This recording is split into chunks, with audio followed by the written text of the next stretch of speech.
I was working construction, we started on all the builds, coming in on like Mondays exhausted. And all the guys on the site were like, what are you doing? These guys were all like, we want to see this. Like, what do you, like, you tell us about it, but like, we want pictures. You need to start posting this stuff. I was like, yeah, whatever. Like, I'm not gonna. Hello, ladies and gentlemen. Welcome back to the Monoxide Podcast. I'm your host, Harris, aka Monoxide, man of many automotive aspirations, and I'm here with my Ford-loving co-host, Dan, Mr. Garage. That's me. We're Mr. out here. Garage, Mr. Gunna Garage. What did I say? I think you said Mr. Garage. Mr. Garage. You're a Ford guy? I gotta leave. I know. Oh, wait, you should have seen him gag when he found out you have a Chevy. Hey now. Yeah, it hurts, doesn't it? No. But yeah, we're continuing our PRI trip, and now we're back at this apartment. I don't know what to call it. I don't know. So we're not Home on sweet site. home. Home sweet home. Yeah, that's right. That's Home in the for the terms next and 3 agreements. days. And today we are here with Ashley Vaughn. So, hi. Hi. So we actually got several recommendations from people to get you on the show. One from being I don't Dave. know why. They're going like, oh, stop at the windshield right now. One of them being Dave Rasmussen, who's been on the show twice now. Justin White, who was on. So you have a wide variety of people that... Why you would associate yourself with either one of those guys, I don't know. Yeah, but you know, I don't it's know. fine. I mean, I've only known them for half a second. Yeah. So. Yeah. Loose connection. I'm just kidding. Yeah. Loose connection. Loose connection. No, I'm just kidding. We always have to throw that in subtly. Like, I don't know them that well. I don't know them that well. Like, just in case, you know. Yeah, right? No, Justin and Dave are awesome people. Yeah, they're really good guys. Dude, Justin, I did not expect that I would have so much fun with a guy I met so quickly. Yeah. So yeah, that guy's been awesome. But nonetheless, why don't you just kick the show off? Tell us a little bit about yourself, what it is that you do, I guess how you amassed your following, and we'll just kind of go from there. Okay. Yeah. So I do honestly a little bit of everything. Basically, I think how I amassed my following was mostly from my BMW build. I'm building a twin turbo E46. I did all the fabrication work myself. So turbo mounts. We also have 6 dirt bike mufflers coming out of the rear bumper of the car. So that made a splash. The car originally, we cut the collectors off of the manifolds and built 6 straight pipes to the rear of the car with the dirt bike mufflers. But then we had to move shops, and very quickly, we had to pull it on a trailer, and unfortunately ended up like bottoming out the exhaust on the dovetail trailer and crushed it and like tweaked a bunch of stuff. And I was like, well, I guess it's time to start over. And I started making jokes about putting turbos on the car. And that's when I got actually my first sponsor on board. Max Speeding Rods reached out to me and were like, hey, we saw you like making these jokes on social media. Like, are you serious? And they ended up sending me 2 turbos, and it's just been kind of boogieing from there. The car was originally supposed to be just like a seat time, cheap car that I could just like jump in. We could do like cheap, stupid stuff too, like the 6 straight pipes. I mean, that cost me like hardly any money, you know? But then like it turned into a complete turbo build, which I was not expecting. I have 4 or 5 other builds going. So it's a financial undertaking that we really weren't anticipating, but I've kind of just been rolling with the punches and trying to make it happen. So that's going to be running in March, finally. Okay. It's been like a long time coming. Big movement for me. Kind of, it's just been a lot of welding. Like I think I have probably 100 and something hours into just the exhaust side. Shit. Yeah. Okay. So I have to build the rest of the exhaust to the front of the car. There's like people on social media making jokes about Bluetooth turbos. They're not going to be Bluetooth. So they're Bluetooth right now, but that doesn't mean they're going to be Bluetooth forever. And, yeah, I also have the Corvette I'm building over the winter, so that should be done in March as well. But I'm trying to finalize sponsors and kind of what exactly we're doing to the car. I have a cam we're going to be putting in the car. I'm potentially porting the blower or replacing the blower, but long term, I think I want to go turbos with that car. Oh, wow. Okay. I'm just a turbo person. Yeah. That's fair. Yeah. I mean, I love superchargers, don't get me wrong. It's just turbo power band is definitely more my style. I enjoy it. I enjoy both. Like me and Dan have gotten to experience quite a bit of both. Like I've been in 1,000 horsepower supercharged cars and also 2,000 horsepower twin turboed cars. It's 2 very different types of fun, but there's something about anti-lag that it's like that extra level for me. I don't know. It's just me, but. So what are the plans for like the Corvette then? Do you have like the cams picked out and like, you know, any potential blowers? Yep. So I have a sponsor on to port the blower. I am Okay. trying to potentially upgrade the blower just because I'll. Is that Jokers? Yes. Okay, yeah, I saw that on your page. Yeah. Yes, yeah. So I'm working with them. I have been in contact with other supercharger companies, so I don't know exactly which direction the build at this moment is going to go.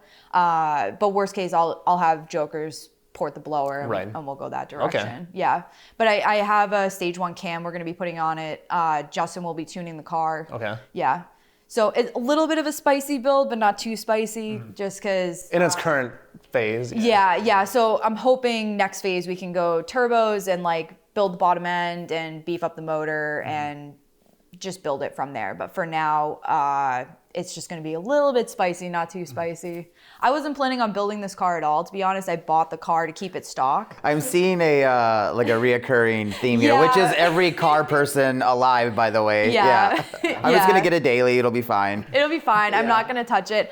I did do a good job though. I didn't touch that car for 2 years. I did buy the car and I haven't touched it for 2 years. I just started getting more and more sponsors onto this car because it is a hot car in the market right now. Like there's a lot of companies coming out with product and there's a lot of R&D going on with the car. So it's just gaining momentum and I'm like, okay, I guess we need to do like a phase 1, which I also wasn't accounting for. So it's I'm kind of rolling with the punches right now, to be honest. Like people are like, why are none of your cars done? And I'm like, well, it's just like the way things are developing and it's not really entirely in my control. So yeah. I love how that. Yeah, it's just accidental modding. It's just, accidentally, I just have to build this car now. So, yeah. Well, did I see, and you have an RX-7 you're working on too? Yes, Yeah. that is definitely, my necklace is probably not showing right now, but I have a rotary necklace. I wear this all the time. Okay. Yeah. But yeah, it's the rotary. It's been probably my most painful build, I have to admit. I've been building the motor now for 5 years. It's been at 2 different shops. The first shop screwed me over pretty bad. I basically was contacted by Mike Vargas I was visiting Adam LZ's compound. He saw me down there and was like, hey, I saw that your motor is at this shop. We just got another 3-rotor from this shop and it like mushroomed the center bearing out within 600 miles. You may want to pull your build out of there. And the shop was going downhill at the time. So I like rushed down there, pulled all my stuff out. I immediately left the shop it was at, brought it to Mike Vargas's, and we instantly took it apart. There's a whole YouTube video on it of like what we found and basically all the wrong. I mean, it was pretty bad. Like we went to go pull the motor out of my truck and put it on an engine stand, and all of the bolt holes to hold it onto the engine stand were all stripped. So we started out like having to rethread all of the bolt holes. So it was ugly. I was really disappointed. I spent a lot of money with them. Just sucks. And that's just all lost? Yeah. Well, it's not a total loss. I mean, some of it is like they did weaken the motor I purchased. Like, there was a through bolt that was cross-threaded completely. We couldn't even get it out of the housings. So, like, that needs to be fixed. We're trying to figure out, like, what the best route is with that. If we, it's just complicated. Mike's got it handled. He's helping me out a bunch. He's a really busy guy. He's dealing with a lot of different YouTubers and builds. So, kind of just been waiting.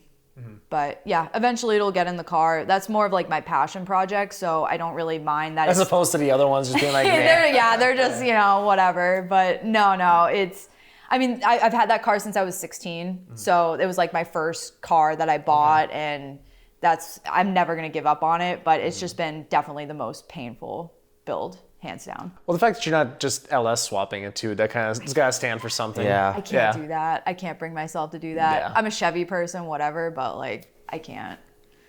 I hear they handle great. Like, I don't hear bad things. I don't hate on people that do it. Like, if anyone, but. Well, who do we talk to that said it doesn't really affect the balance of the car that much either? No, he says it's about the same weight. It was Sean from Tuned by Sean. That's right. Sponsor of ours, by the way. Thank you very much, Sean.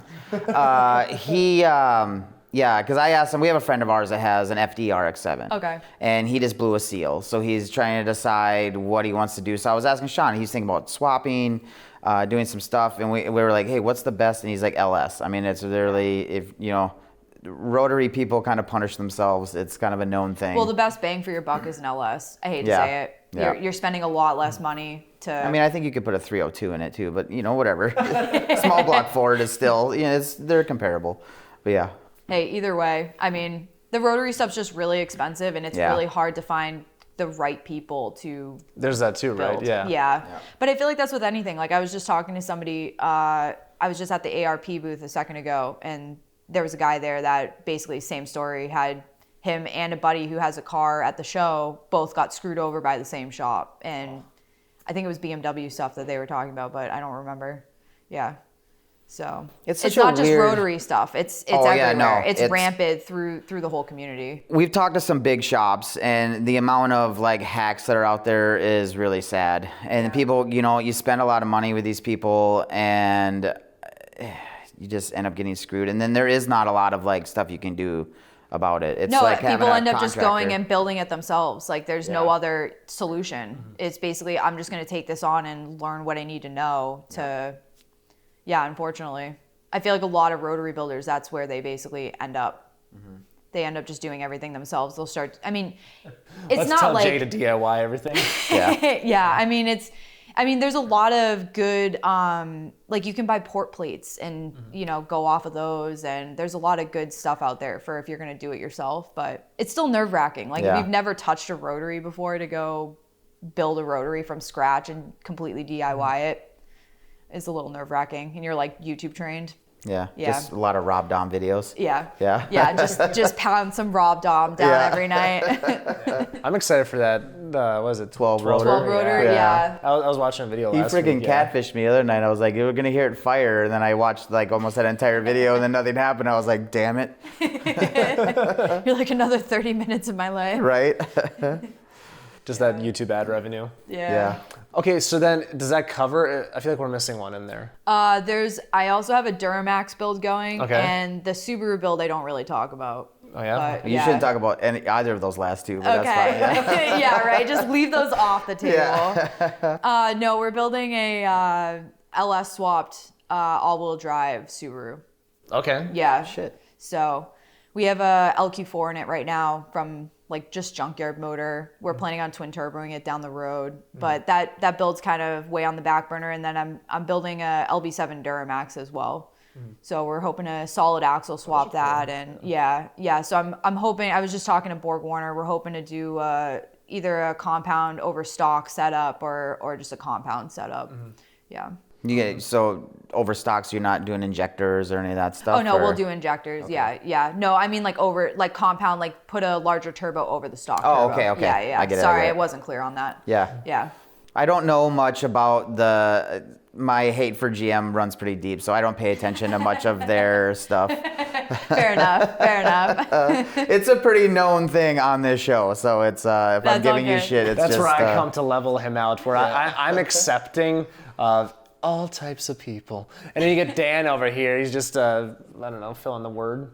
I don't know. I feel like you're putting me in a trap there. I'm just gonna keep moving. Well, okay, so give us a little bit of background of like, how did you fall into like the whole fabricating? And what was the first thing that you kind of started working on when it came to working on your own cars? Fabrication wise, working on cars, I had been doing that since I was probably like 16, 17. I just started, I honestly couldn't afford to have somebody fix my cars. Right. I got kicked out at 17. So like when my radiator went out on my Mark III Jetta, I just had to replace it. There was no like, I can bring this to the mechanic. Holy shit, Mark III Jetta. What what year is that? Oh, I don't even remember. That's Yeah, old. it was old. It was an Yeah. old car. It was a total shitbox. But I learned how to drive stick on that car before I bought my RX-7. So when I bought my RX-7, I like practiced 3 times, I think, on that Mark III. And literally the linkage was so sloppy. Like you'd have to like do this like certain procedure to get it to go into first. Like it was just horrible. Like if you just like put it where first should be, it would go into third every time. Okay. Yeah. So it was a pretty hard car to learn on, but we were able to like beat the piss out of the car. So it was kind of fun. You know, we had a lot of fun in that car. That's kind of what started me working on cars. I then I bought the RX-7. It wasn't running quite right. Oh, to be shocker. honest. Yeah. So the guy who had it before me, I think knew that it was going to let go. That's why he was selling it. He put bars leak through the motor. So like when I took it apart, like, I don't know, 3 years ago, I've owned the car since I was 16. So this was like years later. We took the motor apart. There's bars leak all in the motor. Like he knew what was going to happen. But so I was trying to like diagnose the motor and just try and figure out, like, it was a really weird condition. It wasn't like completely blown, or I would have known what was going on. There wasn't a lot of like coolant or anything coming out of the exhaust pipe. There wasn't any like sweet smelling exhaust. So I was trying to figure out like what was going on with the motor.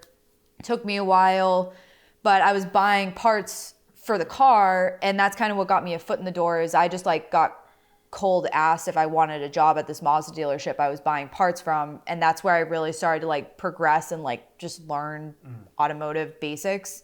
I had a good group of guys in the shop that basically kind of took me under their wing and would pull me out in the shop and be like, hey, we have this like Subaru ripped apart. Have you seen like a motor ripped down this, this far? And they'd like show me everything, and I'm looking at schematics every day of like parts diagrams, and I was able to learn a lot from that.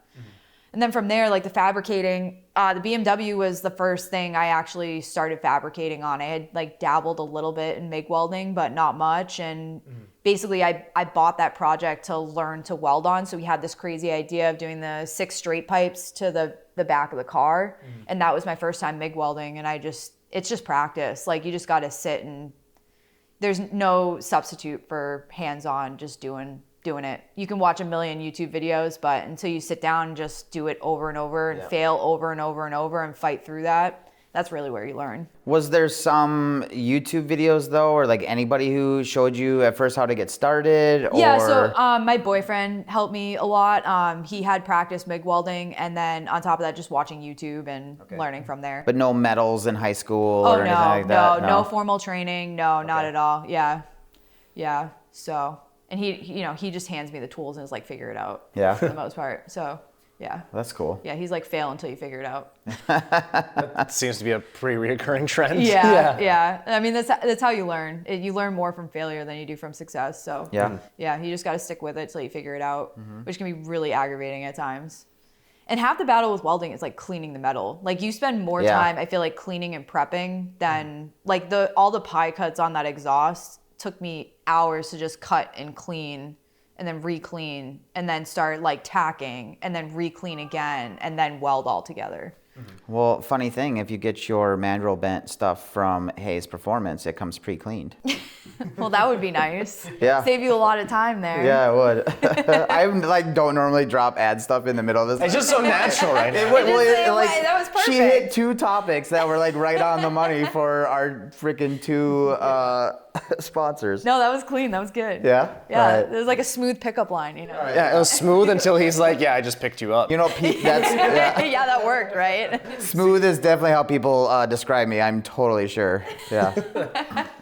So then, okay, so now you're kind of out. What's kind of your objective here at PRI? You mentioned like you're catching up with a bunch of old friends, but you're also kind of looking for sponsors. Is that sponsors for current builds, future builds? Yeah, so the past few years I've come here, I've been very like, I have all these builds, and I'm like trying to talk to like everybody, and it's super overwhelming. Where this year I'm coming in with like a much more like honed in game plan of like, Same. This year, like I'm trying to get these 2 cars done. I need these products, and I'm kind of just trying to really hone in and, not put the blinders on, really, is what it comes down to, and not be so scattered. If that makes any sense. That going? So we've kind of been dabbling with trying to get started on doing this stuff because our following's growing and stuff. So you just go in there and be like, hey, look, I have this many followers, things like that. Like, how does that conversation start? I actually think that's a really bad, like, That's kind of what I guess. Yeah, like not bad way to go about it, but I feel like you're going in like swinging your dick around. Like, Yeah. You know what I mean? You're like, oh, I got like 130,000 followers, Yeah. I feel like they want statistics, so it's really they speak a totally different language. Right. And it's taken me 4 years to really kind of figure out how to speak their language. And each company is a little different on what they're looking for, which is really difficult because one company wants to hear a different conversation from you than the next company. So like, honestly, I kind of go in there, I'm like, hi, I introduce myself. I want to tell them a little bit about myself and kind of who I am. And then from there, I'll start throwing them like, hey, here are my monthly numbers. They care a lot more about your views than they do about your following number. Because the following number, like it's a great number. You can artificially inflate it. Easy. You can pay. And so like a big thing that I show them is I have a statistics sheet and it shows that I am not like 0% of my views are from ads. So I'm like, it is all organic what I build. And they're really looking to showcase their product, right? Like they want to know that you can create good, engaging, and whatever style content you want to create. Like I do more like humor stuff. Right. So like I create funny humor content, but I mix in, specifications about their products and more educational stuff. Like I can work those two things together. And that really kind of helps as a selling point. Well, yeah, like Dan, you've seen my pitch deck. I only hand it out if people ever ask. I'm not out here like, all right, here you go, throw it out there. But it's hard though because you miss 100% of the, the goals you don't shoot at. I'm so glad you brought up that quote because I don't know what the actual expression is. I just botched the fuck out of that, but no. So I told my dad this. I'm like, they say the saying is you miss 100% of the shots you don't take. I miss 100% of the shots I do take. I fucking suck at basketball. It's like a horrible expression sometimes. We'll get back to the show in a second, but if you or your shop is building a car this winter, you might need components for an exhaust, an intake, charge piping, and who knows what else because builds never end. If you need mandrel bends, flex couplers, T-clamps, and more, make Hayes Performance your first stop so you're not sitting around waiting on your stainless steel goodies.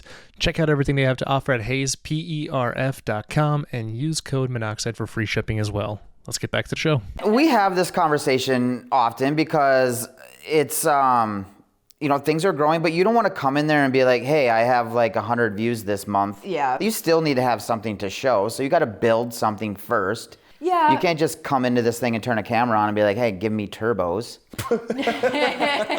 I mean, no, I wouldn't recommend that. But at the same time, like some of these companies I've had conversations with when I had 10,000 followers versus 130, like it doesn't necessarily hurt to start the conversation. Like True. If you're small, I would more recommend you just go in, introduce yourself, just have a casual conversation and, talk about products, ask them product questions, show interest in the product that you're willing to like learn. And then from there, as your stuff grows, you'll build with those companies along with what you're doing. Right. That would be my best advice. I really want Koenig as a sponsor. You're familiar, like you're from the Beamer world. Like I love my GTIs, right? Like it's like, I don't know, I love Koenig. It's the lightest wheel you can get for a GTI. Yeah. Like for a reasonable They're price. They're a good company. Yeah, but they're just like, yeah, we got our own podcast. I'm like, check back in 10 times the followers. We'll check back later. Yeah, I mean, for somebody like that, like I've been talking, again, like I feel like just familiarity, like year after year makes a big difference. Like I've been like I love Ray's. Ray's, they're awesome. They're a great company. I love their wheels. I already own a set of their wheels. It just year after year, I go in there and talk to them. Even if there's people change, I'm like, hey, I talked to you guys 2 years ago. Don't know if you remember me, kind of thing. Yeah. I think just making the face-to-face, like I was just telling him this at dinner. I feel like... The calzones? Yeah, eating over calzones. We were talking about how... every year it's pricey to come out here. Like if you don't have a sponsor that's paying full ride for you to book a hotel and the flights and everything to come out here, it gets really expensive. Same with SEMA.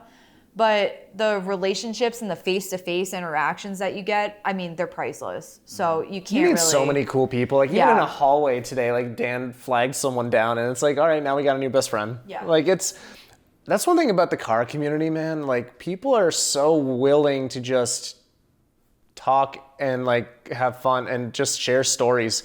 Like yesterday we were drinking over at what was it, Kilroy's? Yeah. The stories you hear when somebody has a couple beers in them, it's always fun too. Well, I think that's all part of the networking too, right? If they want to. I've gotten some of my sponsors at bars. Like, yeah, absolutely. I got K&N on. I met them at a LZ party out at SEMA, and they were like, "Hey, we have a ride along spot 7 a.m." I'm like, "It's 4 o'clock in the morning right now." Okay, yeah, I'll be up in 3 hours for your ride along. Yeah, no problem. That's crazy. Yeah. Were they doing ride alongs this year? Or was you talking about last year? Optima. This was Oh. 2 years ago. Okay, I see, but I I see. did do a ride along this year. Yeah, Okay. that's all on my YouTube video. Dude, it was so cool. Like, SEMA's got some cool opportunities too. I got the opportunity to ride with Vaughn Jr. last year. Oh, sweet. That was awesome. Yeah, he's a cool dude. I rode with him. Where the heck did I ride with him? Yeah, I think it was actually 2 years ago. Yeah, out at SEMA at Optima. But I've seen him. I go to like Hyperfest and he's there, and he's always at events I'm at. But Well, I didn't get to really talk to him though, because like it was kind of like in yeah, Top you're Gear. like in and out of the car. Yeah. It's like Top Gear when the Stig's just sitting there, like You didn't Yeah. talk. Silence. You didn't talk to Yeah. him while he was driving. Yeah. You didn't have an opportunity to chat with him. Hey, how's it going? I know you're Hey, a little huge busy fan. right now. it's like when you ask your Uber, like, hey, where am I gonna go eat? Yeah, It's like, right. what do you suggest we get tonight? Yeah, those cars are cool though. Like I actually was going to ride with Adam, but I think his car broke down or some weird wheel or something. I don't know, something was, I can't remember. Oh, but that sucks. It was more than like a 10-second pit stop. Like something They're was. like, it's gonna be a bit. It wasn't deeply fucked, but it was something was wrong. Yeah. But yeah, no, that's cool. But so you're getting to experience a lot of these things. You're traveling to country.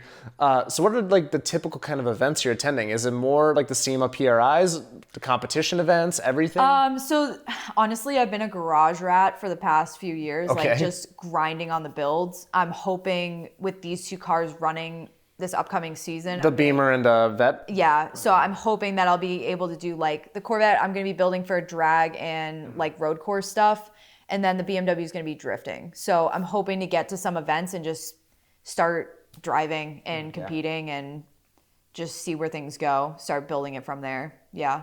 Are you doing a ton of cooling stuff to the Vet? That's the first thing that comes to mind when I think C7, Yeah, Z06. so actually, no. Me and Justin have talked a lot about stuff. I'm sure I'll have to upgrade the cooling system eventually, but for now, I think we're just going to keep it What year is it? stock. It's a 16. Okay. Yeah. So the cooling system will become a problem. I know that. Yeah. More so Especially with, for the road course, Yeah, I was going to probably. say the road Yeah. course stuff. Yeah. I'm not going to be doing a ton of road course. Okay. So we don't have a ton of concerns about it. I'm primarily going to be dragging the car. Okay. So I'll get like some road course days in, but it'll primarily be drag. It's kind of the plan. What do those make? So what is stage 1 cam and then ported blower? We're shooting for about 800 to 900 Okay. horsepower, like Yeah. wheel horsepower. Stock they're making 650 to the crank. Yeah. So, yeah, I mean that's why I bought the car and didn't touch it for 2 years. I was like, this is a car with like a good horsepower number. I honestly wasn't expecting to have to grow into the car as much as I did. The steering on the car is very twitchy. Like you'll see car and driver reviews of it where they talk about that it's like driving a squirrel. Like it's just it like I've driven cars with wide tires on them, but this thing just like the steering's very, very touchy. Interesting. I haven't Yeah. driven a C7, but like the twitchiest car I've ever driven like was a 570. Okay. And like I've talked like we've had Alex Sajati on the show who drives Porsche GT4s, and he's like, yeah, it's just twitchy. It just wants to break. It's like wants to break loose on you all the time. Yeah, this car's probably I've never driven a GT3 or GT4, but They're weird too. yeah, I would imagine they're probably in the same kind of caliber of car, but I'm assuming they'd probably handle a little bit better, but I don't know, I could be wrong. This car's just really twitchy. Like you'll see certain review channels that are like, this thing is like an untamed animal. Like you just never know Which is like it's what fun. it's gonna do. Well, it scared the fuck out of me at first. Like we were driving the car home, so I bought it, this is a terrible story, but I bought it like half sight unseen in Florida. Like I'd put a down payment on the car and then flew down there, signed the paperwork down. Like I didn't sign anything before I got down there. Got down there, like drove the car up and down the road a couple times and was like, all right, yeah, I'll buy it. Good enough. Yeah, good enough. I And did that. I started driving home. He starts yelling at me. He's like, stop doing that. I'm like, doing what? He's like, stop doing that. And then we like traded off because it was like an 18 or 19 hour drive home. Yeah. We trade off and he's like, what the fuck is up with the steering on this thing? This is like it's like so fucking twitchy. I'm like, I told you, like, it's not me, it's the fucking car. So there's nothing wrong with it. Like we thought that like maybe the steering rack was going, or it's just honestly how the cars drive. Like we've driven multiple of them. My uncle actually traded his GT4 RS for a Z06, C7 Z06. And I'm like, what's the difference? Yeah. Well, he bought a brand new Malibu boat. That's why. Oh, okay. Yeah, he bought a boat. So Okay. yeah, I was like, fair enough. Yeah. They're on that thing all summer long. He probably uses that boat more than the car ever. Yeah. He's like the GT. He's like you can't like use the power on the street. Like it's just not. The newer 4RS, right? Or I guess that's the only 4RS. The GT4RS, you said? Yeah, he had like a newer one. I don't know what year. Yeah, I think the only time they had a 4RS was the new one. I don't know. I shouldn't be. Why am I looking at you? You don't even know shit about that. He's like, I don't know. Wait, is it a Ford? Yeah, because that one has the same motor as the previous generation GT3RS, I think. So it's like a crazy ass car. Yeah. So you never would uncork it. Yeah, he basically was like, you never can uncork it. Like it's not a street car, it's a track car, and you can't like, he lives in Illinois, so there's not a lot of roads that I think you can kind of uncork that on. Yeah. Oh, especially in Illinois. Yeah. At least in Minnesota, we can go up to some twisties, middle of nowhere, sort of deal. Yeah, there's not a lot. Yeah. Like, I mean, well, we're not really ones to talk. We drove from, where was it? We were at Edelbrock's facility, and we drove from Edelbrock to my family's house in Illinois, and we like bombed. We did like 120 the whole way and cut off like an hour's worth of time. It was like a 5-hour drive. We did it in like 4. Oh, wow. Yeah. That's like when we went out to New York then, when we went to Buffalo and Niagara Falls. There was a lot of highway. There's like that stretch there where you're going like Erie, Pennsylvania area, all that stuff. I know exactly what you're talking about. Yeah, I think we were, while we were rallying, we were all in our cars like talking to each other, seeing what the limit was you could set the cruise control at. So, I think the GT500, by the way, is like 150. The rental car we had a limiter. So we so we were like at one point, the limiter was like, what, 130 or something? Or it was 130, right? Imagine for a second you have to tell your loved ones an incredibly sad story.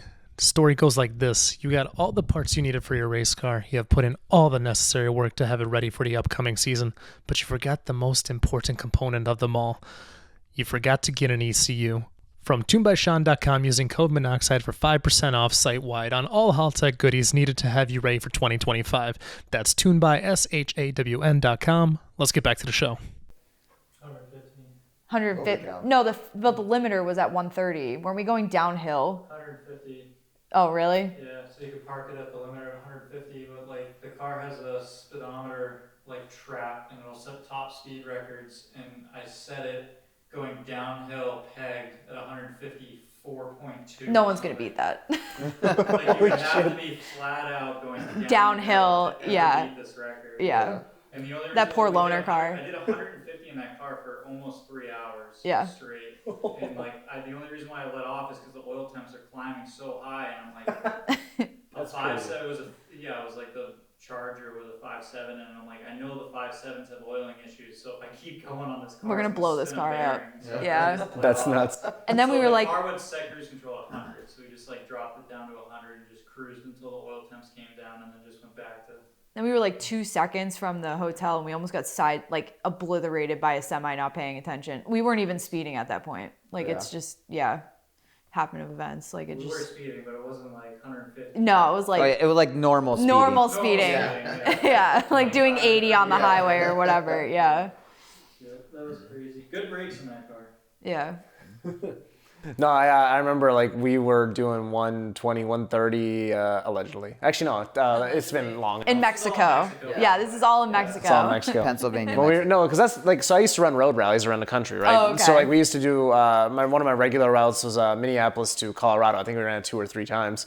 But like that Montana stretch or the Wyoming stretch or whatever. Was it Wyoming or was it Montana? I don't remember which one, but I almost ran out of gas because I was like, I've never drove that long and not seen anything. A single gas station. No life. I don't think I saw a bird, a squirrel. I'm like, squirrel, there's no fucking trees at out one there. point in time, a cop got on the road we were on, and I was like, if the car starts to chug, I'm gonna flash my lights, honk my horn, I'm gonna swerve at him, I'm gonna do what I can to get him to pull over because I might die out here. Oh my God. It was bad. No, I miss the rally life. Like I've thought about doing like little friends rallies and all that stuff, but going across the country with a group of like 20 or 30 cars. Yeah. Have you done rallies before or no? No, I've always wanted to do at least one, but. Well, Massachusetts, isn't that Ace's neck of the wood? Yeah. Woods, the squad driven stuff. Yeah, I've heard of them. familiar I just haven't like partaken in anything. Yeah. I'd love to do drag and drive too. Like we're doing our first one here in a few months. That's awesome. Yeah, I say we. Dan's driving. I'm just passenger princess. We'll see. Hey, sometimes it's better that way. Honestly, it's a I lot don't less mind. stressful. You can just sit there, put your feet up. Yeah. Well, it's stressful because I'd be the one doing all the GPS stuff. Probably. Well, actually, Getting no. yelled at. Yeah, I remember. This is when I went on Crown Rally, 2018 or whatever. So this is like me. I'm a fresh photographer or whatever. And I ended up saying like, hey, what's the worst that can happen? I'll ask the Lamborghini SVJ guy if I can get a ride along. I'm like 18 at the time. I'm like, I'll get her, they're going to say no, who cares? So I ended up bombing through the Smoky Mountains and, this almost $1 million Aventador, which is cool as fuck. And I'm the one doing the navigation at one point, and this is in the Smokies. There's no reception, so we're literally doing U-turns. The gas, like the car's on, like running on, it's on fumes. Like it's about to run out of gas, and they need premium, I think, or maybe at least 91, which there's none of in that part of the Smokies. So I'm just like, oh man. But it's the worst when it's like recalculating on you. Yeah, you're like sitting there and you're like recalculating. You're like, I think take a left now. I don't know. And then it's like U-turn. It's like, wait, we've seen that tree before. You're like, God damn it. Yeah, that was a wild time. You should do a rally. Like I would love to. I would need to buy a GPS. Like I don't want to. Like my record is pretty clean right now. Oh, I see what you're saying. That's saying a lot. Like I just wouldn't want to rack up points on my record. True. Radar detector is worth its weight in gold. Yeah, that's why I was saying. Like I'd have to just invest into a radar detector before I do that stuff. Do you have any sponsors for that? No, not Well, yet. you don't have a radar detector? No. You're out of your mind. Yeah, no. Mine I has- just like free ball it. I don't know. I've seen Uniden at SEMA last 2 years now, and I basically go up and say thank you. Yeah. I feel like I should cut them a check because they have saved me thousands of dollars. I made them thousands by saying buy Uniden instead of Escort. But I've they honestly never hooked me gotten more tickets not doing shit. Like we almost got into a fist fight with a Stady because there was a Honda and we were leaving an event in New Hampshire. It was a import face-off event. So we left import face-off and they were like sitting at the border like scoping people, and this Honda in front of me was doing like 90 downhill. They fucking pulled me over and were like, you were doing 90. And he, from the passenger seat, he's like, no, she fucking wasn't. And I'm like, can we like not? Like, I'm not trying to get some like ridiculous ticket. And then sure enough, the guy comes back to the car. He's like, yeah, you were doing 80. I was like, yeah, that's what I thought. I'm like, why didn't you go after the Honda that was in front of me doing like 95? But Probably saw it was a Honda. I was like, no shot. yeah, I'm in a bright white Corvette. Like I just stick out like a sore thumb with like sponsor stuff all over the sides and my name all over it. So what the build that you're doing is literally, so one of my friends, his wife, she is wife now? Yeah, wife, has like the exact same build. And it cool. is a nasty chop. Like I sat behind it and I'm just like, I want that. Well, yeah, that's what I've been talking to Justin about because I was like, oh yeah, like stage 3 cam. Like I need like, large lobe separation angle. And he's like, no. He's like, no, get a stage 1 cam. We can tune that all in. Like you can turn the chop up with the. You just want it to sound like it's dying. Yeah, right. Yeah, like it's gonna stall and die. Yeah. No, I just wanted to sound nasty. Like I just don't. I'm tired of driving a stock car. Like I've been getting ripped on by people for it being stock, and I'm actually. It's so like it's like a complete oxymoron because I'm actually proud that I've bought a car and not touched it for as long as I have, and other people on the internet are like, oh, you just drive a stock Corvette. Like It's such a slippery slope though. I know, because once you start modifying, there's just no end. Yep. Like we were talking to Sam Barros on episode 110. Like they were talking, like making fun. Like you probably only have the only stock GTR in the country, and then a year or two later, it's 1400 wheel. Yeah, I don't know why people get so hateful on the internet. It's ridiculous. It just is. You could do anything. Like you could save puppies or something, and somebody will complain about it. Like you hate puppies, clearly. Leave them in the wild where they belong. I was like, what? No, the guy we're gonna have on, like his girlfriend has a whole foundation. Like they save foxes. They travel the country saving foxes, and like you'll see the comments are just full of whatever. I feel like the more positivity you put out, honestly, the more negativity you get. Because they feel bad about themselves. That's what it is, people literally are just miserable. Like I think that's really, it actually makes me really sad because there's just so many miserable people out there. And I'm like, am I going to be like that someday? Like I'm just going to be like miserable. Spoiler alert, you are. No. You are. I'm Norwegian. I hate my life. I'm just naturally miserable. It's Oh, fine. perfect. Yeah. So you just blend right in then. Yes, absolutely. You just don't take the time to hate on other people's posts. No. It just stays in your head. Right? Yeah, well, yeah. I've come from a generation of just put it down way deep and then let it explode on the people closest to you, and then you're done for a little while. And then you're done for a little while. You're good. Yeah. It's like We filled the quota. it's like Bill Burr calls it, just put this little shelf of my like jar of hate, like just Just Save it for bottled later, and put yeah. up on the shelf. Yeah. That's for later. Yeah, he's also out of Massachusetts. Oh, really? I'm just guessing. Like I'm just trying to pin that whole area to country right now. I'm just trying to figure out like It all blends together. like I'll be honest with you, if you said where's Massachusetts on a map, that's one thing I can't get right. I can get half of the Middle East correct. For some Oh, reason we're like the thing with the little whoop-de-doo. That's Oh, called that Cape narrows- Cod. that narrows it down. Yeah. Yeah. All I know is I want to go out there and just shovel buckets of butter and lobster into my face. That's all I that's want to do. Maine, though. I You know, wanna but go like to I'm just Maine. picturing all the East Coast. There's got to be like just Yeah. lobster and shit, like Yeah. just seafood all over the the place. seafood. Yeah, we're spoiled. Yeah, like I come out here, I'm like, I don't even want to touch. Like everyone's been talking about like all you can eat crab leg bars, and I'm like, I don't know. So far from the ocean. Yeah, we're pretty far from the ocean. Like, I don't know. We're just really spoiled. But Vegas, we go out to Vegas, the seafood's good out there. Yeah. I gotta Oh, say. Yeah. they fly it in over there. Yeah, it's pretty good. It's fresh. It's good. I mean, depending on where you go, but. So I feel like we keep getting off topic. I know, we're very off topic. know. We're talking about food. Was there a topic? I have no idea. So are you doing this? So you were working at a dealership. Did you were you working a job? Are you doing this full time now? Like what's keeping so the I went lights from on? I was like selling car parts for about 5 years. Was trying to get a management position because I honestly was doing managerial work without the title and the pay. So I was trying to get a managerial position, kept hitting walls, like they just want you to do all the work and not really pay you. Yeah. Checks out. Yeah, so then from there I was like, okay, I'm not making the money that I want. I basically started going to school for construction management because it just seemed like a natural transition with my strengths. Like I like people, I'm a good people person, I'm good with sales, and the schematics translated very easily from like, car schematics to blueprints. So I started going to school, like I was in school while working the job still at the parts deal. I worked at like a Lexus dealership for a while. I worked at a couple different dealerships.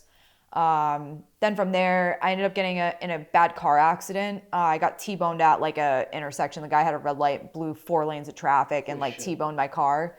So I ended up I didn't like hit my head or anything. I ended up actually getting a really bad concussion from that and having no idea just because my car spun. So it was enough to like, I guess, disrupt the sac that your brain is in or something. Yeah.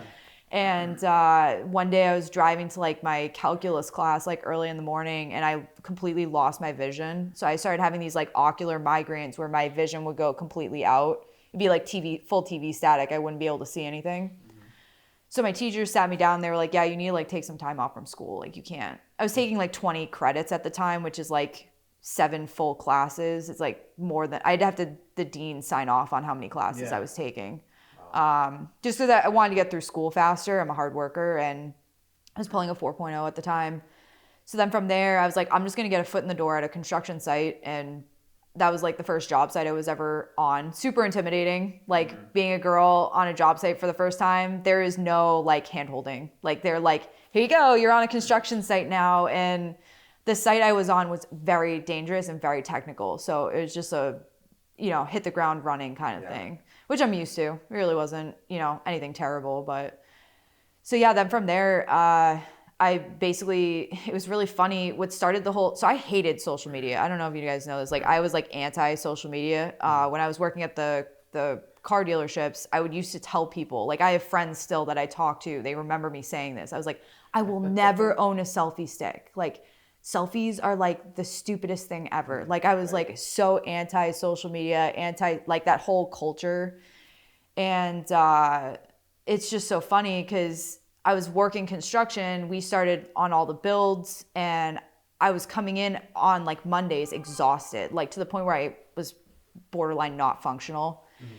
And all the guys on the site were like, what are you doing? Like, what are you doing on the weekends that you're coming in here? Like, are you an alcoholic? Like, what is going on? And I'm like, no, I'm building these cars. And, we at the time were working out of a shop that we were doing things after hours and we had the weekend, but it had to be out of there on Monday morning. So, whatever we needed to do in that weekend, it had to be done and out of the shop. So there was like this huge grind on the weekends, to get everything done in time.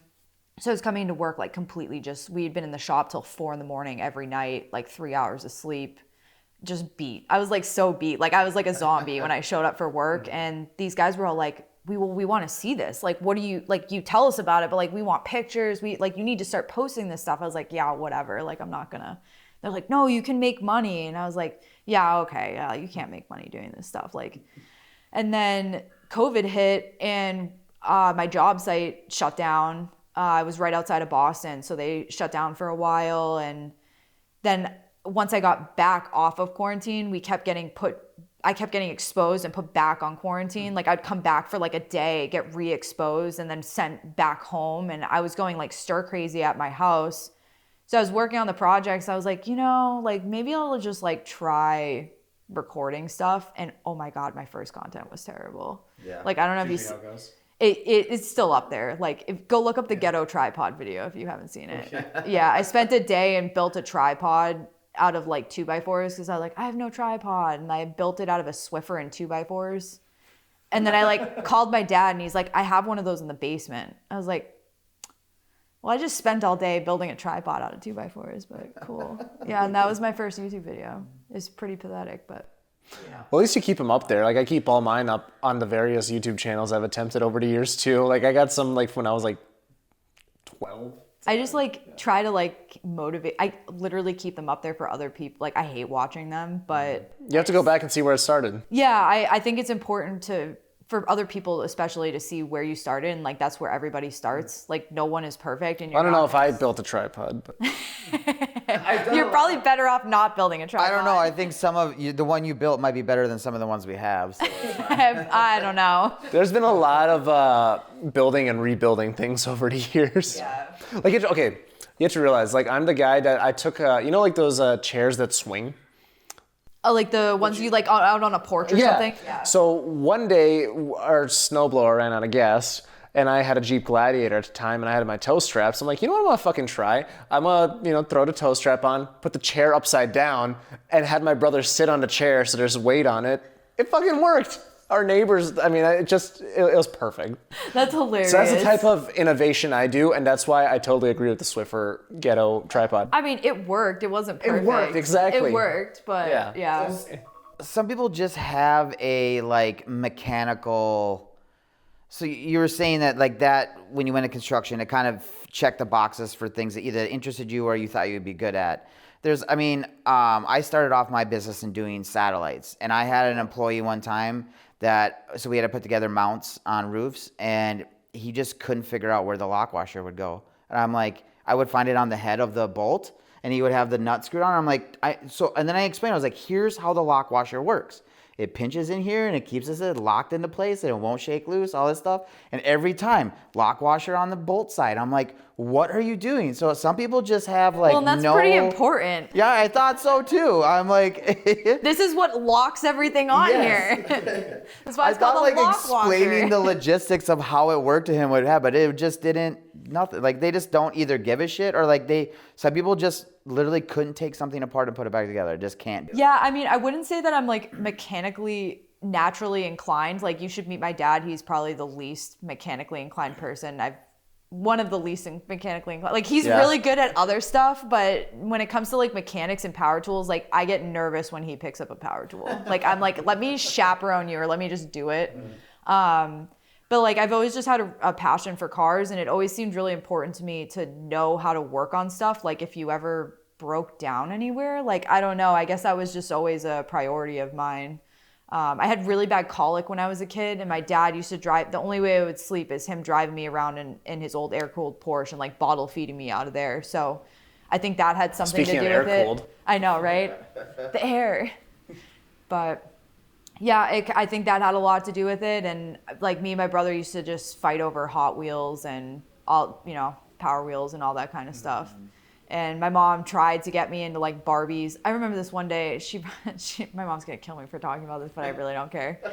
She brought me into like Toys R Us or whatever to the Barbie section. She's like, you can have any Barbie. And I like, me just being a little shithead, I like went up to the shelf. I was like, I'm gonna get the most expensive Barbie there is here. I walked up, picked up some like wedding Barbie or some super, I don't even know. I know which one you're talking about. Yeah, like super. I remember Toys R Us. Okay, Yeah, like, those, the big ones, right? Yeah, it was like a big one, and she had this like huge wedding gown. It like looked expensive. They're I was like, obnoxiously that one. big. Yeah, I was like, that one, and she's like, okay, dude, the thing sat in the box. I never fucking touched it. She's like, why? The thing would probably be worth a lot of money now. Oh, guaranteed, dude. Dolls I don't know are what weird happened like to it. that. She Yeah. probably threw it out. Well, I have trouble because I collect some car stuff too, like, you know, die-cast stuff. Yeah. And I have to like, my son, I have to buy, well, my daughter, 14-year-old daughter, she'll keep it in the box. My son, I just know he's going to open it. But I'm like, you can't open these. I don't know. I can't explain to you why. I'm going to buy you toys and you need to just leave it in the box. You just need but to this leave is it in how the box. works, yeah. You're like, you'll thank me later. Yeah. Yeah, those are the guys that buy a GTD and put 6 miles on them, by the way. Yeah. Don't be that Scary, guy. It's expensive. Yeah, I have my 14-year-old you met when you got in here. She actually was really funny. So she's showing a lot of interest in this. That's awesome. She thinks it's great. And I show her do stuff. She absolutely loves it. And she's kind of taken into this whole thing. Actually, it was really funny. We were at the show today, and her partner in small engines class had to call her and be like, hey, what parts do I put on this now? Because she's not there right now. So she's really nervous that this thing is getting put, because I have a deal with her. If it comes home and it runs, like, I'm going to do something for her. It's going to be special. So That'll be awesome. yeah, so now she's very nervous about her She's friend like, working not on putting it. it together, right? And I'm like, well, why doesn't she ask the teacher? And she's like, he doesn't know anything. So That's crazy. That's the worst though. Like, you're trying to learn and there's just, like, back when I was starting to learn, there was no YouTube. There was like barely Google. Like, that's why I'm like, guys, like, you have so many resources at your fingertips now. Like, there's really no excuses. And like, granted, like, a lot of the stuff on YouTube may not be correct, but you'll get on the right track to figuring out what to do. I do it a lot of times to see, like, let's pretend I'm trying to work on something that's behind the dash. Yeah. Right? And I'm like, all right, I need to get there. So sometimes I'll watch a video just to see what it looks like back there. Yeah. Like, somebody's already torn it out and had it all laid on the ground. I'm like, oh, I need to get to this nut that's right there. Yep. So now I know exactly where it is, because this idiot just spent an hour already looking for it. Yep. Yeah. Exactly. No, 100%. If you think you have a problem, I guarantee you somebody else has had the same problem, and they may have made a video about it. So you should take a look. Yeah. And if not, you can probably find a video where you can like look and see how things were put together before, or, you know, like if you need to view like under a dash, that's a great example. Yeah. Yeah, 100%. I don't like spending time under the dash. It's like a whole realm of place I don't like to be. Don't be a Mazda tech. When that whole Takata airbag recall came out, the techs all wanted to shoot themselves. I felt so bad. They were like leaning underneath the dashboard all day long replacing those things. I felt so bad. And then we had a transfer case recall that was just like, we had a wall of transfer cases. Holy shit. Yeah, like literally a wall of warranty transfer cases. And like every week I'd have to like put them on a dolly and like roll them out to the like scrap bins once they were like cleared off warranty. Yeah. That's nuts. Yeah. I used to stay in pretty good shape though. Like, I'm lifting a lot of weight and stuff all day, and construction keeps you in good shape too. I'm like walking up and down 7 stories all day. Like, Well, how's that going into? I did construction for a while, by the way, and I had to carry a bunch of tongue and groove birch up and downstairs all day. That was, sounds brutal. Yeah, it was horrible. What's that like? Being in a male dominant, like it seems like you just like to punish yourself on all fronts, but it's just such a weird thing. And then like guys can be gross. I think, I don't know if you know who Reckless Raquel is. yes, I love her. Yeah, but she's like constantly getting asked like, what do you have an OnlyFans? Are you starting an OnlyFans? Do you get a lot lot of that too? Is it like 100%. just disgusting on that front, or? I mean, yeah, but it just kind of comes with the territory. Like, I feel like you get that no matter what, whether you're in. Well, I don't get it a lot, but yeah. Oh, well, that's unfortunate. I'm sorry for that. No, we're just not big enough yet. You're just not big enough yet. Yeah, okay.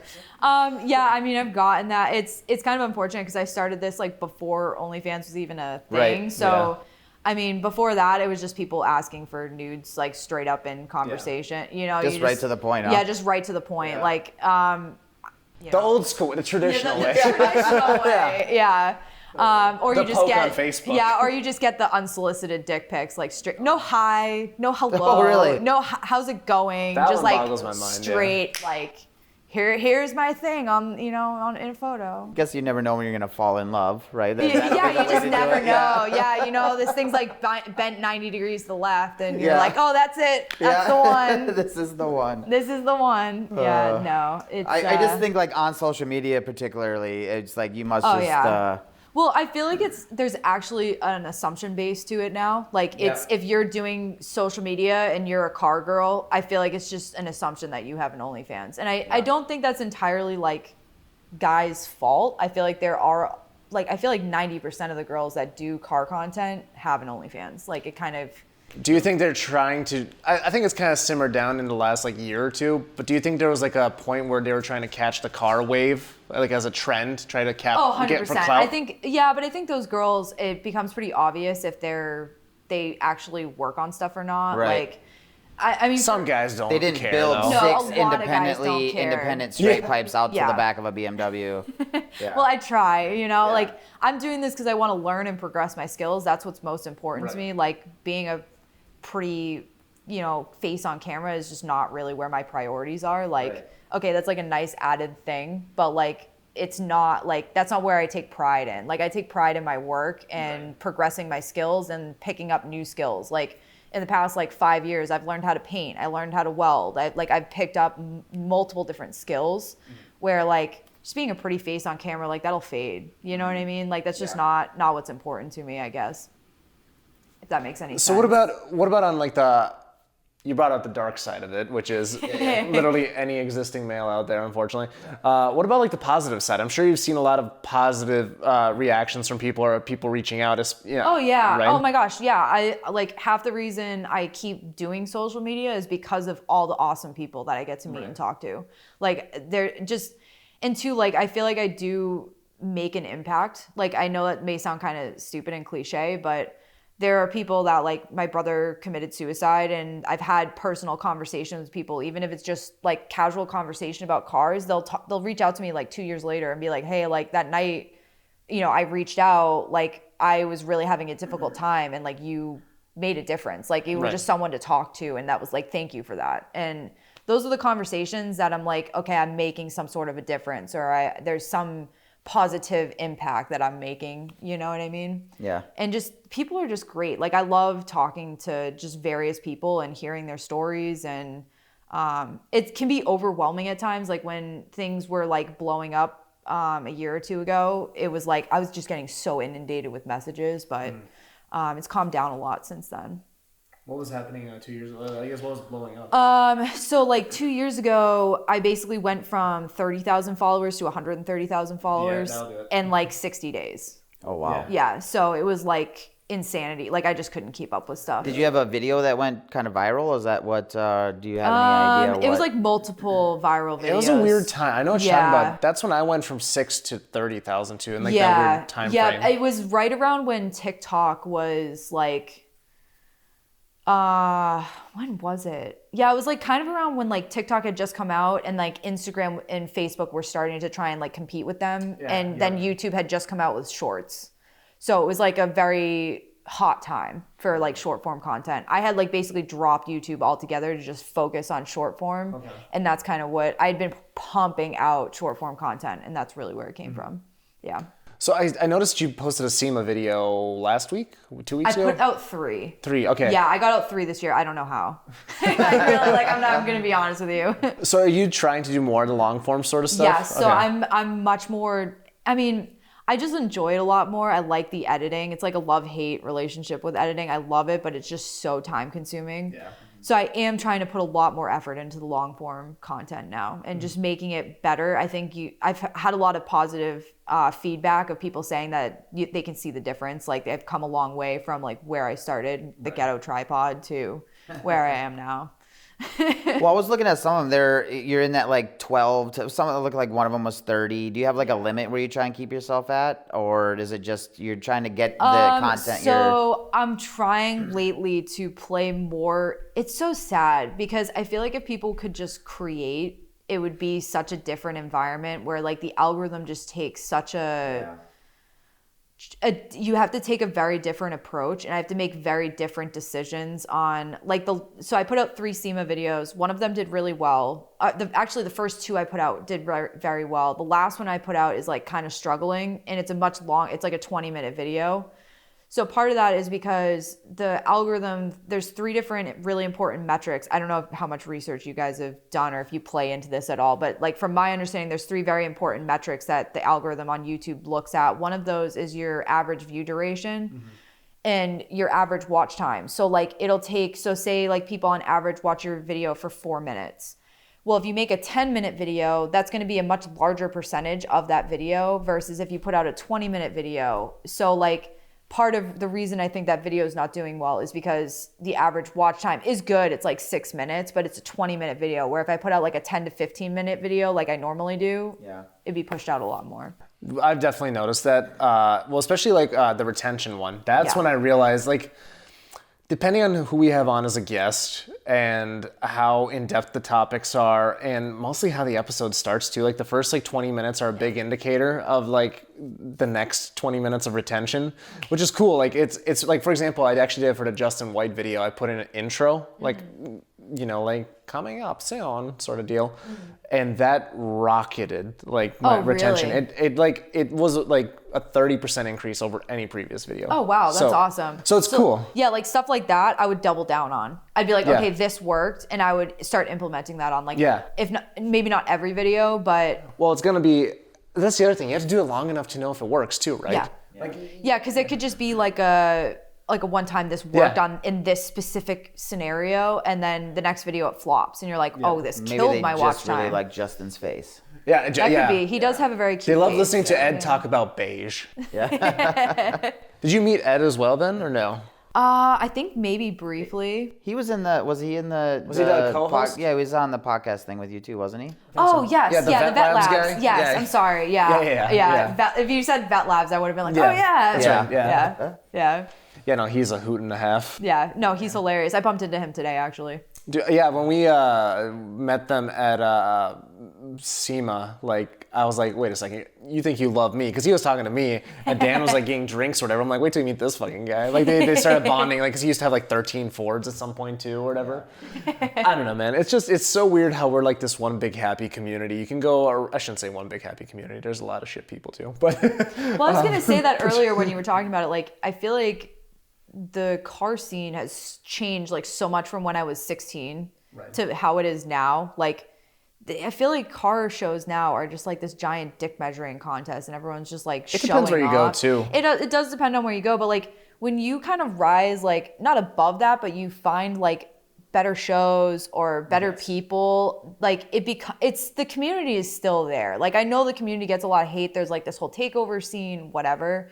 But like, if you find the right people, like it's still there. It does still exist. It has changed, but you have to build your own kind of circle too. I've noticed that too. Is like, especially when I travel the country, it's like, all right, now we got this group over here, or what? It's just, you have to rise above it. Because like, if you're at that like bottom entry level stuff, it's kind of like Walmart, you know? Yeah, you're gonna always you gotta work. You gotta work your way to Target. Well, you gotta work your way to Target. It depends on what you're doing too, because there's different people in this industry. There's show car, like I'm going to show my car.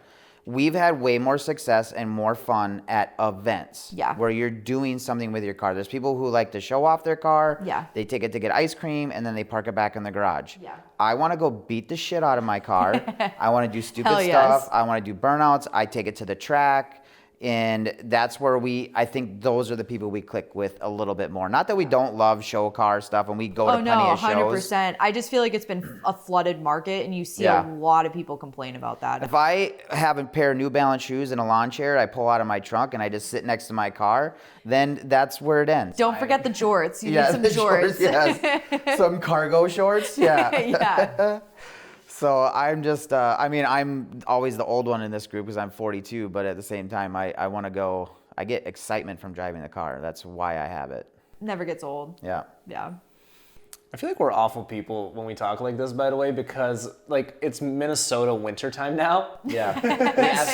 Six months of just nothing. My car is literally a Nothing show car car. right now. You can look at it in the garage and Yeah. that's it. You can cut it, you can buff But it. you guys think about it. You guys have a longer build season. Like I only get like 3 Nobody months. follows Here's the it. thing though, nobody does that. We've had so many shops, right? The springtime is like crunch time for everybody. You've had 4 or 5 months just sitting on That's your just ass. poor planning I on your know part. it is. It's everybody in the Midwest. That's how it works. That's hilarious. Oh shit, it's almost summer. I gotta get on that Yeah. building thing. Right? It's a known problem that we have That's there. hilarious. Yeah. So then what's kind of like upcoming and next for you then? Do you do a lot of work for other people as well or not really? Not really, not right now. I'm just focused on trying to grow. Team me sort of deal. Yeah. This is kind of my first opportunity to solely focus on this. For multiple different reasons, like my day job, I just ended up letting go. I love how you let them go. That's a good way to put it. I ended up, I technically quit, but it was kind of a mutual feeling. So it's like for multiple different reasons, it just wasn't working. I was actually making really good money off of social media at the time. But now Meta just like pays like shit. Like they don't pay creators what they should be making. More so from Instagram or Facebook or both? Facebook. I was making really good money off of Facebook. Yeah, but Oh, Instagram that's right. was, Yeah, they really tanked it. Yep. I started making money like after the tank. yeah. But a yeah, lot of people did. Like they ended up like tanking all the people that were making a lot of money, and then I feel like like 5 figures. Yeah, it was Yeah. legit for a while on Facebook. yeah, I was making really good money on there. Yeah. And then So they it was ended your up fault. tanking You it. came in and they were like, we need to monetize more people. That's Yeah. why whenever I see somebody like riding a wave, I'm like, you know what? Fuck it. The second I jump on that fucking wave, it's gonna end every single time. Any social media stuff, I feel like it's just, if you're getting paid from ad revenue, it's just a risky business. Like it's It just is. not I've heard of like big YouTubers that I talk to, they talk about it like that. They're like, ad revenue is just, YouTube's very hit or miss. Like everything ad revenue wise is, you have to hit metrics. If you don't hit those metrics, you're not getting paid. So And that's why, like, I saw this like in March with TikTok, right? Like, I was like, man, I'm starting to notice that's getting harder to make money on here. I should probably diversify. And that's when I started getting monetized on YouTube, Facebook, and all that stuff. And I'm like, all right, cool. Like, we have, even if one sucks, we could figure something else on the other. Yeah. So that's been cool. Like, I know I haven't been able to get monetized on Snapchat yet, but I heard it pays pretty good. Oh, okay. I haven't even like experimented with Snapchat, but people ask me, usually if people ask me for a Snapchat, it's like Yeah. asking if I have a Tinder, I feel like. Yeah. It's like, Well, you don't even have to like interact in there. You can just post a spotlight. no. Yeah. I know. I'm already posting on like 4 or 5 platforms. I'm like, I'll get to it eventually. Like I just keep telling myself, oh, I'll get to it eventually. And then I post on it a couple times. Then I'm like, part of it is like, I've never used, like if you look at my Snap score, it's like 3,000. Like I just don't use the app. Holy shit, that's actually really low. Yeah, like I literally don't use Snapchat, and I've had a Snapchat for probably like 10 years, and I just don't. I don't even know how to navigate the app. Like I barely know how to use it, so I have to I like finally figure it turned off out. my notifications on it because I wasn't using it. I always give shit to anybody over 40 that's on it. Yeah? Yeah, Why? it's just weird. Hey. That's not nice. I'm just saying, I was in I'm on middle school. YouTube. You just It's rashed okay. his shit. I'm just saying, like that's like me being on AOL now. Yeah. It's just like you don't fit in here, youngin. Yeah, I don't know, but so trying to think which way we want I to take wouldn't this. judge you if you had a Snapchat. Like it's so totally okay. Like I'm kind of past the judging phase. I'm just like, huh?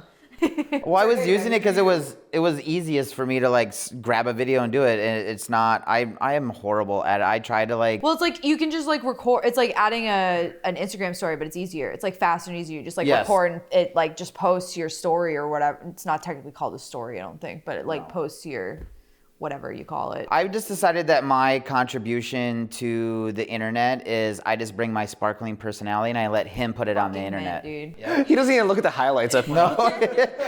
Every once in a while, I'll ask him like, "How are our numbers doing?" And then he'll tell me, "I'm like, all right, cool, that's pretty sweet." And then he's like, he'll send me videos to watch, and I don't watch them. Hey, it's better that way, honestly. Yeah. Like it when you get to, it's really easy to get too wrapped up in the numbers, and especially like as you grow. I don't know if you've seen this yet, but as you get bigger, like people don't realize this when I talk to them. Like a lot of people just don't know this. You're constantly losing, so you have to gain more than you're losing any True. given day. So like it starts out like you're you know, when I was like at 10,000, it was like, oh, I lost 5 followers today, but I gained 10. Well, those numbers get way bigger as you get way bigger. So you're like, oh, I lost 1,500 followers today, but I gained 2,000. You're like, what the fuck? Yeah. Well, it's also weird on like Facebook and Instagram because they don't have a really good bot control either. I think that's what it has to be part of it too. I feel like they also play with it a lot. I think so. Because I've had people that have followed me for years and they're like, I never unfollowed you, but somehow my Instagram account doesn't follow you anymore. Oh, weird. Yeah. So there's just like kind of weird stuff. I just don't trust anything. I'm a little tin hatty when it comes to that stuff. I mean, it's a big How tech. can you not be? There's a lot It's a of big weird tech shit company. going on. Like if they could get around like having, okay, say this person, I'm sure there's a metric to it. Like, oh, this person didn't interact. Like they may watch your stuff, but they didn't like or comment on anything for 2 years. Oh, we're just going to have them, we're going to think they're a bot and they're going to unfollow your account. And then if you're losing followers and stuff, then we don't really, and you're losing views now, well, we don't have to pay you as much. Kind of makes sense, right? Like there's always a hidden agenda. I don't know. I don't know if that's actually going on. I'm just maybe, bad example, but. Yeah, last time we started doing controversies on here, all our cameras shut off. Yeah, we started talking shit about Tesla, and we're pretty sure that Elon beamed in on us and shut our shit off. I wouldn't be surprised. Yeah.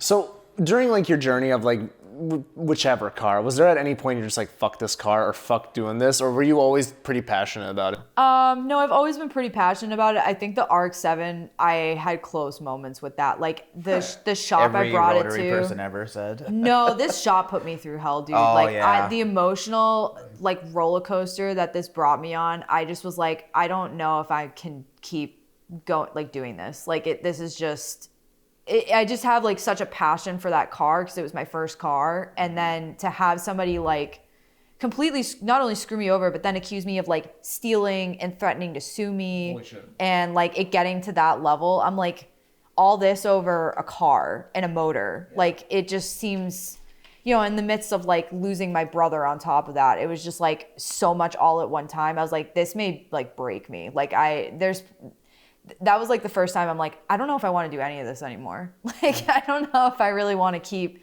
building cars if this is how it's going to keep going. Like, that's why I took on a lot of the stuff myself. Like, Corvette, I've never built an LT4 before, so that's going to be a nerve-wracking build with how expensive that motor is. I mean, if I fuck something up, it's like a $30,000 motor, $20,000 motor. We have a friend that knows all about that. Yeah. He is currently trying to sell it. Oh, nice. It was So he's throwing in the towel. So we'll have him on the podcast to tell the whole story here at some point, but basically it was a twin turbo build for a C7.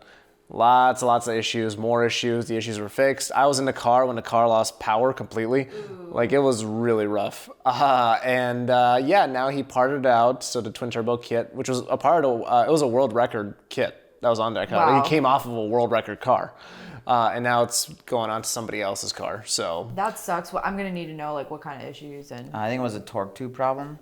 Oh, okay. So the way you fix it is you buy a Ford Mustang because it does not have a torque tube. Just so you know. I see what you did there. Yeah. Yeah, these Gen 3 Coyotes with a 10-speed are pretty phenomenal. Yeah.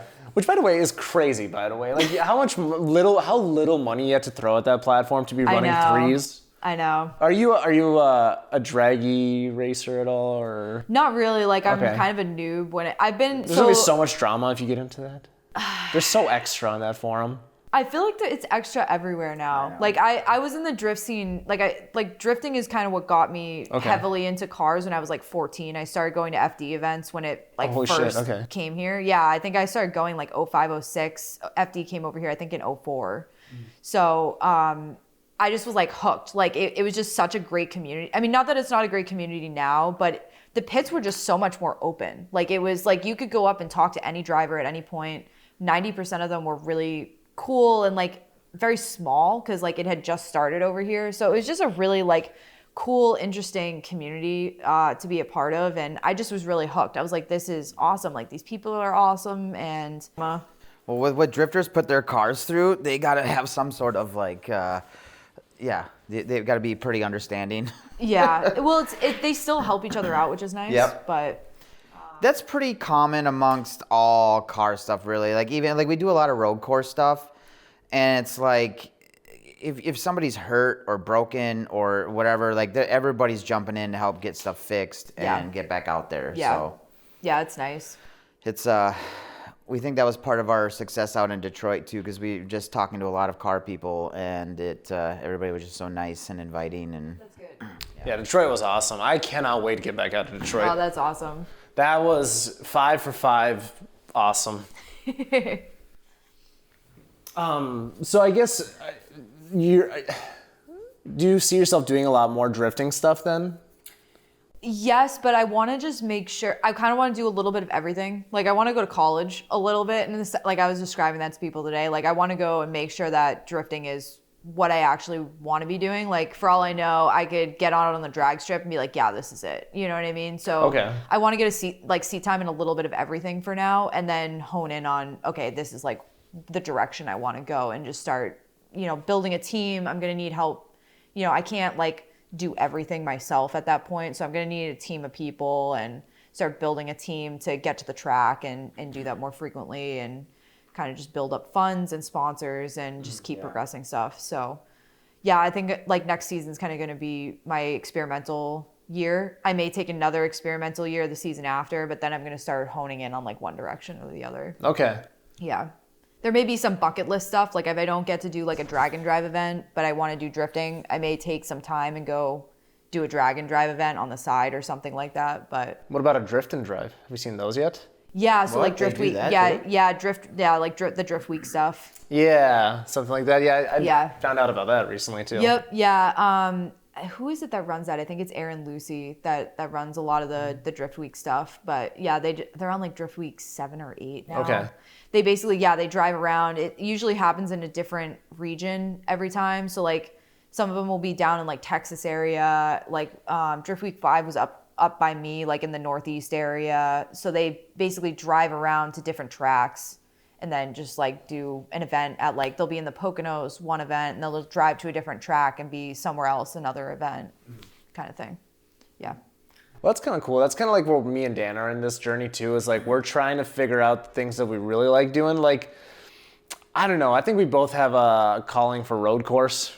There's just not a lot of other things out there that you get to race for 30 minutes. Yeah. You're drag on racing, the track for half a second. Yeah, even drifting, they're not out there for very long. Mm-hmm. Road courses, I'll burn a full tank of gas in one session. I have to fill my tank up on a track day probably 5-6 times. Yeah. Which is expensive. It's an expensive hobby, but it's... Yeah, but so is drifting. You're burning through tires. Yeah, that's true. You know what True. I mean? I'm filling up my tank as much as they're switching out tires. Yeah. Which one's the most expensive, do you guys think? Ooh, I don't know. I feel, because Sundays, for example, drag races, they might go through 2 or 6 or 8 sets of tires in a season. Drifters will go through that in a day. A weekend. Yeah. Yeah. But at the same time, the hard launching of a car like that, they need to have now you're talking $3,000 axles. I think they all have their own, you're spending money in certain areas. Drifting, you have None of them are cheap. Talking to clutch companies, I have to buy a more expensive clutch for drifting rather than drag racing. Huh. Yeah, which is kind of funny. Just because you're clutch kicking the car constantly. So you're beating the piss out of your clutch, to be honest. But just because drag racing, you're only hitting the clutch a few times, going down the strip, where drifting, you're clutch kicking it multiple times around, in a session. Yeah. So they're it does go through a lot more abuse. And then tire wise drifting, it really depends on the track, because if it has long sweeping corners and you're going into that at high rates of speed, you're going to burn through your tires very quickly. Mm-hmm. But if you're on a smaller track where there's not fast-paced, high-bank corners, you're going to go through tires a lot less, I would imagine. I'm just speaking from watching the sport. Oh, no, even can come down to the smoothness of the surface, right? If it's a little more rough, that's obviously going to eat. It's like driving on, 100 grit versus 500 grit sandpaper. So one of my girlfriends, she runs a local truck event. She puts on truck events, diesel truck events by us, and they poured so she just started doing burnout competitions, and they poured her pad, and dude, this thing is the nicest concrete I've ever seen in my entire life. It looks better than my garage floor. It looked they finished this thing to perfection, but nothing, you can't get traction. You go out there and spin tire, it doesn't create smoke. Everyone's like, it's like an ice skating rink. So now we're trying to figure out like, how do we blast it? How do you rough up the surface? Like it just needed a broom finish. But I think the company was worried it was going to like rip through people's tires or something. I don't know. Like a tiler would be ecstatic to go lay down tile on this concrete. Like it's literally perfect. But yeah, she's like, I don't know what I'm going to do. I'm like, I don't know. We'll figure it out. Yeah. But yeah, very little tire smoke. Like you have to have like a really high horsepower car to go out there and actually create tire smoke. Yeah. That's crazy. Yeah. People were like coming off the track. They brought like 3 sets of tires. They're like, I didn't even get through 1 set. Like there's just no traction. So I guess it's good in the sense that you're not spending money, you know, like they're like, oh, I have an extra set of tires for the next event, but. So don't hire a concrete company that's really good at their job if you're going to do or at that. least like tell them don't make it like we don't want a smooth ass finish. Like I don't think anybody really, I think I can see like from a construction management standpoint, like where the confusion came from. You were like, yeah, we're building this pad. Like I'm sure there was some sort of conversation of like, we're building this pad for like shows to put on an event. And they were probably like, oh, we want to do a really good job so people think we do really good work. Yeah. And there was just like a disconnect between like the functionality and doing they did too good of a job. Like I was shocked. It literally, the concrete looks wet. Like it's that smooth. It's just unbelievable. I've like never seen I'm like, I wish they could do this like at my job site. I was going to say, if you were in the trades, you know that like never happens. Nobody's really just truly good at their job. No, it's like you're always playing like adult daycare, to be honest. Absolutely. And like, absolutely. I'm like, why, like, how did you guys do this good of a job? Yeah. Like you must have been really passionate about doing this good of a job. Yeah. So I don't know. She'll figure out what to do with it. Yeah. But yeah, I have good connections with like the Burnout stuff. So I'm hoping to do some Burnout stuff too, throw that in there. I'm pretty well networked in like the Burnout community now. I've been talking to Lacey Blair and Zach who do Burnout Wars. So I'm hoping to do a couple of their events. But I'm probably going to have to build like a designated Burnout car if I'm going to get serious about that, because I just don't think any of my current builds are going to fit the mold for that. Like the Corvette I could not bring out there. Like I just couldn't bring myself to bring that out there. And then like the what E46, would a designated like Burnout car be? Oh, I don't know. I'd have to I'd want to do something different. Talk to the Australians. Oh yeah, I'm already I'm talking to Australians. Have you ever come up to like Minnesota for like power cruise before? I was thinking right in my head, I was like, she needs to come out for no, power cruise. I would love to. It's amazing. Crikey. Yeah. So one of my friends, Tyson, he's from Australia. He's helping like bring Burnout stuff over here. He helps run like Summer Knots and all the stuff over there. And I talk to him daily. I like just bounce ideas off of him. So I don't know. I don't have like an exact Burnout car planned. I just want to do something kind of different, like what I'm doing with everything else. To try to, I don't know. What's the point of like doing something if you're just going to do like run of the mill shit? But maybe that's first thing that like hits me every single time is the Holden. That's the first thing I think about when I think about Burnouts. Really? Oh, I think truck. Light in the ass end. It's there's power. so many trucks. Yeah. Well, you have to also remember we had Kyle Nelson on the podcast with that crazy, what was it, S10? Oh, yeah. Yeah, dude. You can have a lot of fun with that. Do you guys know who Liam Doran is? Do you follow him at all? He was out at SEMA. He has the, oh my gosh, he has two Hayabusa motors in the back of a Mini. Oh, yes. Yeah, and he does the spin You just gotta say the car wheelies. and we know who it is. Yeah. Well, his name's Liam Doran. He's a really cool dude. We were hanging out with him at SEMA and then down in Florida. Okay. We went down to Cletus's for the 2.4 hours of the mullets and stuff like that. It's a good time. Yeah, but he's a really cool dude. They're British, so don't call them Australian. They'd be very insulted. That'd be very insulting. Yeah. No, Dan's said a lot of insulting things to a lot of people out here. It happens. It comes with the territory. But that car, actually, those cars are common out there. They circle track race them like in the grass. So it's kind of cool. So I was like, they like put it on pavement and now it does wheelies and spins. Yeah, the wheelies were good because it like gets up on its and just spins in a circle. It was very cool to watch. Yeah, that was I don't quote me on this, but I think it was like his second time actually doing that at SEMA. So they like did it for the first time. It went hyper viral, and then he did it for the second time out at SEMA. The first time, I'm pretty sure they took that car out. He crashed it into the wall, and like they had to rebuild the whole car. Yeah. So yeah, it happens. That's how do you learn? You Right. have to learn somehow. You know, I say this all the time. I've taken my car off into the grass a few times, but if you're not figuring out where the limit is, then You don't know where it is. yeah, exactly. Yeah. And then you're always pussyfooting the car. I hate to say it, but Yeah. you're like afraid I of the do a car. little bit. I have 4 kids. Like I always say, I have friends and stuff. They'll go out and be like, "Oh, it's faster." And I was like, I'm having a great time. I feel like I do all right, but I will never be like top of the echelon of any of this stuff. But It's too late for you. That's true. Nice. It's never too late for any of it. Look at my friend. I'm gonna live vicariously through all of my children. Hey, That'll look be at great. Rudy Hansen. He just made it into pro, and he's True. Yeah. he's an older guy. You know what I mean? I feel like it's never too late for anybody. There's hope. Yeah, Yeah. there's hope.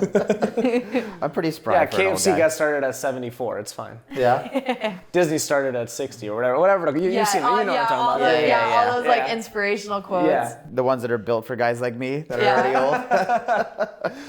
So obviously you've done a lot of cool stuff in your journey then. Like what are some of the coolest things you've done? I mean, you've gotten to experience so much stuff in the last few I don't years. know. SEMA's definitely up there. Like, Really? it was pretty crazy. His birthday's in November, and we were like, When's I your was like, birthday? November 22nd. I was about to see if it was the same as my brother, so I was just curious. Your brothers. The 18th.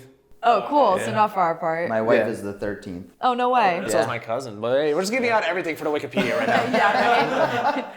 But literally, we were like, we had been watching obviously like SEMA videos on YouTube for forever, and I was like, I'm gonna get you to SEMA for your birthday this year. This was in like April or something. And he's like, no, you're fucking not. Like, you can't buy tickets. So I was like, I don't care. I'm gonna like get us in. And I had like no following at the time. I was like in contact with a few different groups of people that like knew how to get tickets and like had a smaller following, and next thing you know, we're at SEMA, and I was like, this is just completely surreal. Like, it just, I don't know. Like, I've been watching this on TV for so long, and then you meet all these people that you see on TV, or like you'd never think that you'd get to like talk to in real life, and they're all just like 90% of them are just really down to earth, Normal people, Yeah.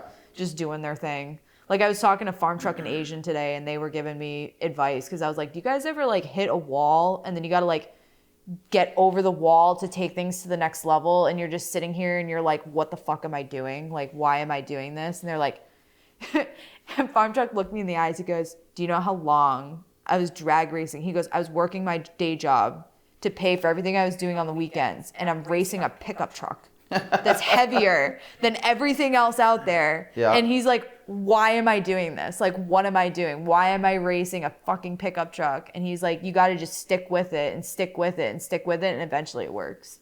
Yeah. So, I don't know. Did you look in the back of the truck? Has it still got a bunch of wings in there? Oh, I don't know. Oh. I don't think they had their truck here. Oh, I Yeah. thought I saw that was here. Maybe Oh, not. maybe it is. I haven't been able to walk around a lot. I've been getting like stuck at booths just talking to people, which is awesome. That's what I love to do. We've had so much fun this time talking to people. Like now that last year was kind of like recon for us. Like I was just budding, you know, like but like I've It grown. gets better every Yeah. year, to be honest. Like we've grown so much since last year, and Dan came on literally this time last year when my last co-host left me and made me cry, and he went to California. And I hope you're listening, Sean. But nonetheless, like it's grown so much, and like the fact that like a guy even recognized us today, and we were just like, we're That's gonna give him awesome. a free shirt. Like I'm surprised it's not as much as SEMA yet, because we got recognized a ton at SEMA by strangers. I think there's a lot of I recognize a lot of people, but I don't necessarily go up to a lot of them. There's definitely some people that probably true. know who we are. Yeah, like we saw Kyle Loftus like 4 or 5 times. I'm like, yeah, and he. Again, I always like to point out, he smiled at me at Texas 2K. I'm just saying, that was like, all right, cool. But like, The guy that was Are you talking, sure he didn't wink at you? I think it might have been. Either that or he had something in his eye. it was a Baywatch moment. It's a Baywatch moment. It was in Everything just Minnesota, started going in slow motion.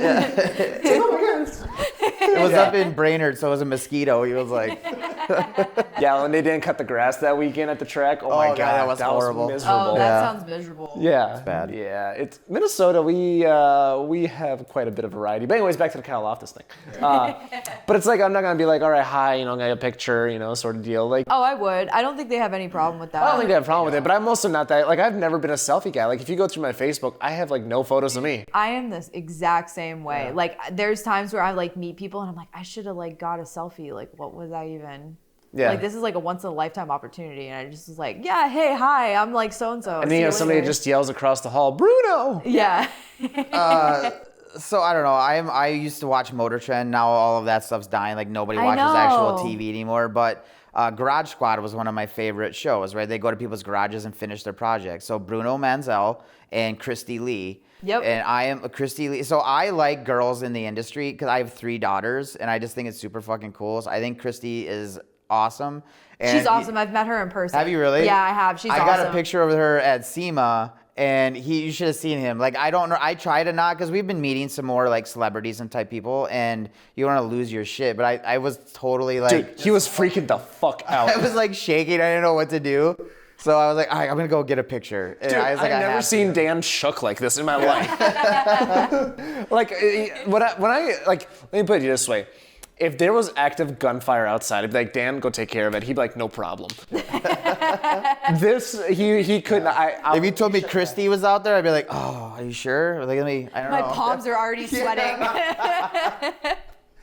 And then I'm like, Dan, well, just keep it simple. I'm like, I think the biggest thing is like they just want to be treated like normal people Yeah. because Oh, they yeah, are normal absolutely. people. Yeah. You know what I mean? Like it's hard to like, it's just hard. It's like hard to go up and interact because it can be really intimidating. I think that's my biggest factor is like I don't want to treat them like they're a celebrity, but I also don't want to be like rude. Like, Right. You know what I mean? Like they probably get inundated with people walking up to them all That's the time. how I feel about it all the time. And she was actually talking to somebody.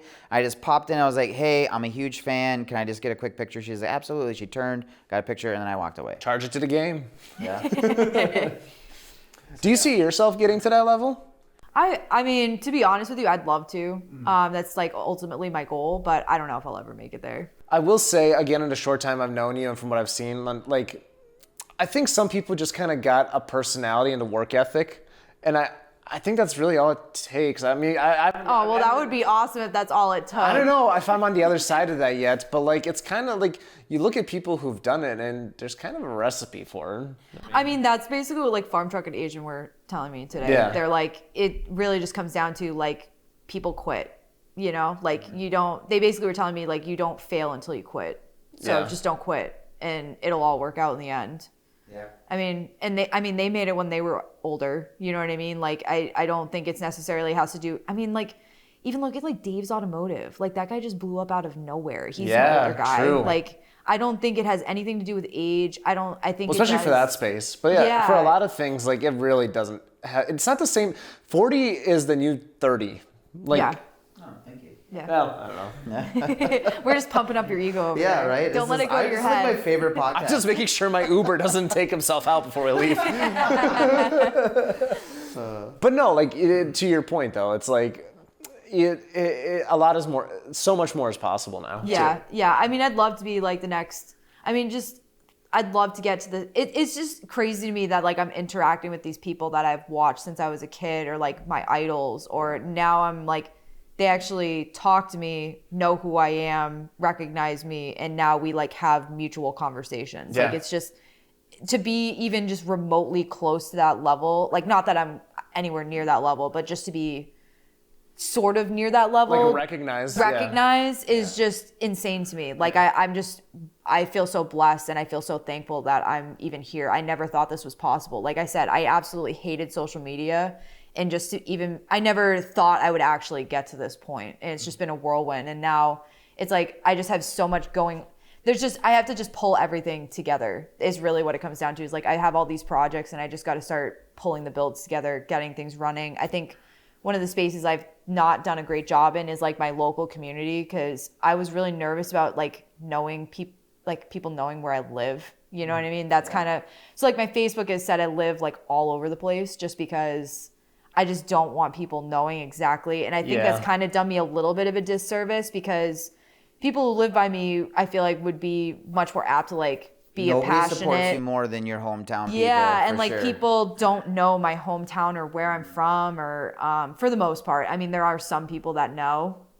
So I'm hoping like once I get the cars running and start going to specifically local events, that'll kind of change and shift things, if that makes any sense.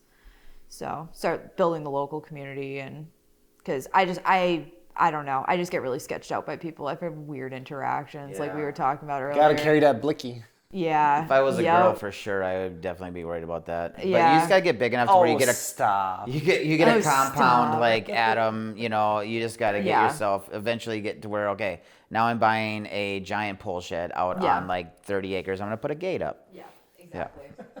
Just getting from, where I am now to there. Yeah, right. That's just the hard part. This life in general, like you have to go through middle management before you can get to like a certain position. People are always like, why would I want to work more for less, whatever. I was like, because it's the fucking stepping stone to the next step. Well, and then you're working for yourself. Like I talk to people who, work for bigger name people like that. And they're like, I'm signed on to this person. And like, I literally couldn't do what you're doing. Like you have the opportunity to go work for yourself and build this for yourself. And like, as hard as it is, because you guys have been there, like you're starting from literally zero. Like you're starting from the ground up. It's intimidating. It's scary. Most people aren't like naturally good on camera, and like it's this whole, there's just with this kind of stuff, there's just so many different things to learn. It's very similar to like content creation in the automotive space are very similar in the sense of like, you just never know everything. And you may like know one area, but like there's a whole nother space. Like there's just so much to know. Like and rotaries it's so, and piston engines. Yeah, exactly. Like Like there's they just work too the same, much. but not really. But not really.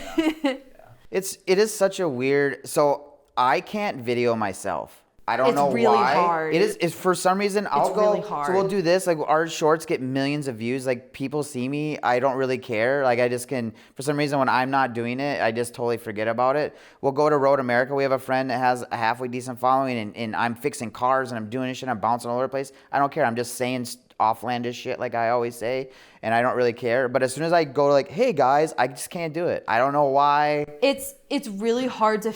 It's like so unnatural. Maybe like, that's what it is. Yeah, and it feels that way for everybody, like especially filming in public. Mm-hmm. Filming in public for me was mortifying for so long. Like it was just so hard. And like I would just procrastinate it and then like not end up doing it because I was just like, it feels so unnatural. Like you're pretending like you're talking to people, but you're not actually talking to anybody. And and you look kind of crazy. Like people are walking by you and you're holding a camera. Yeah.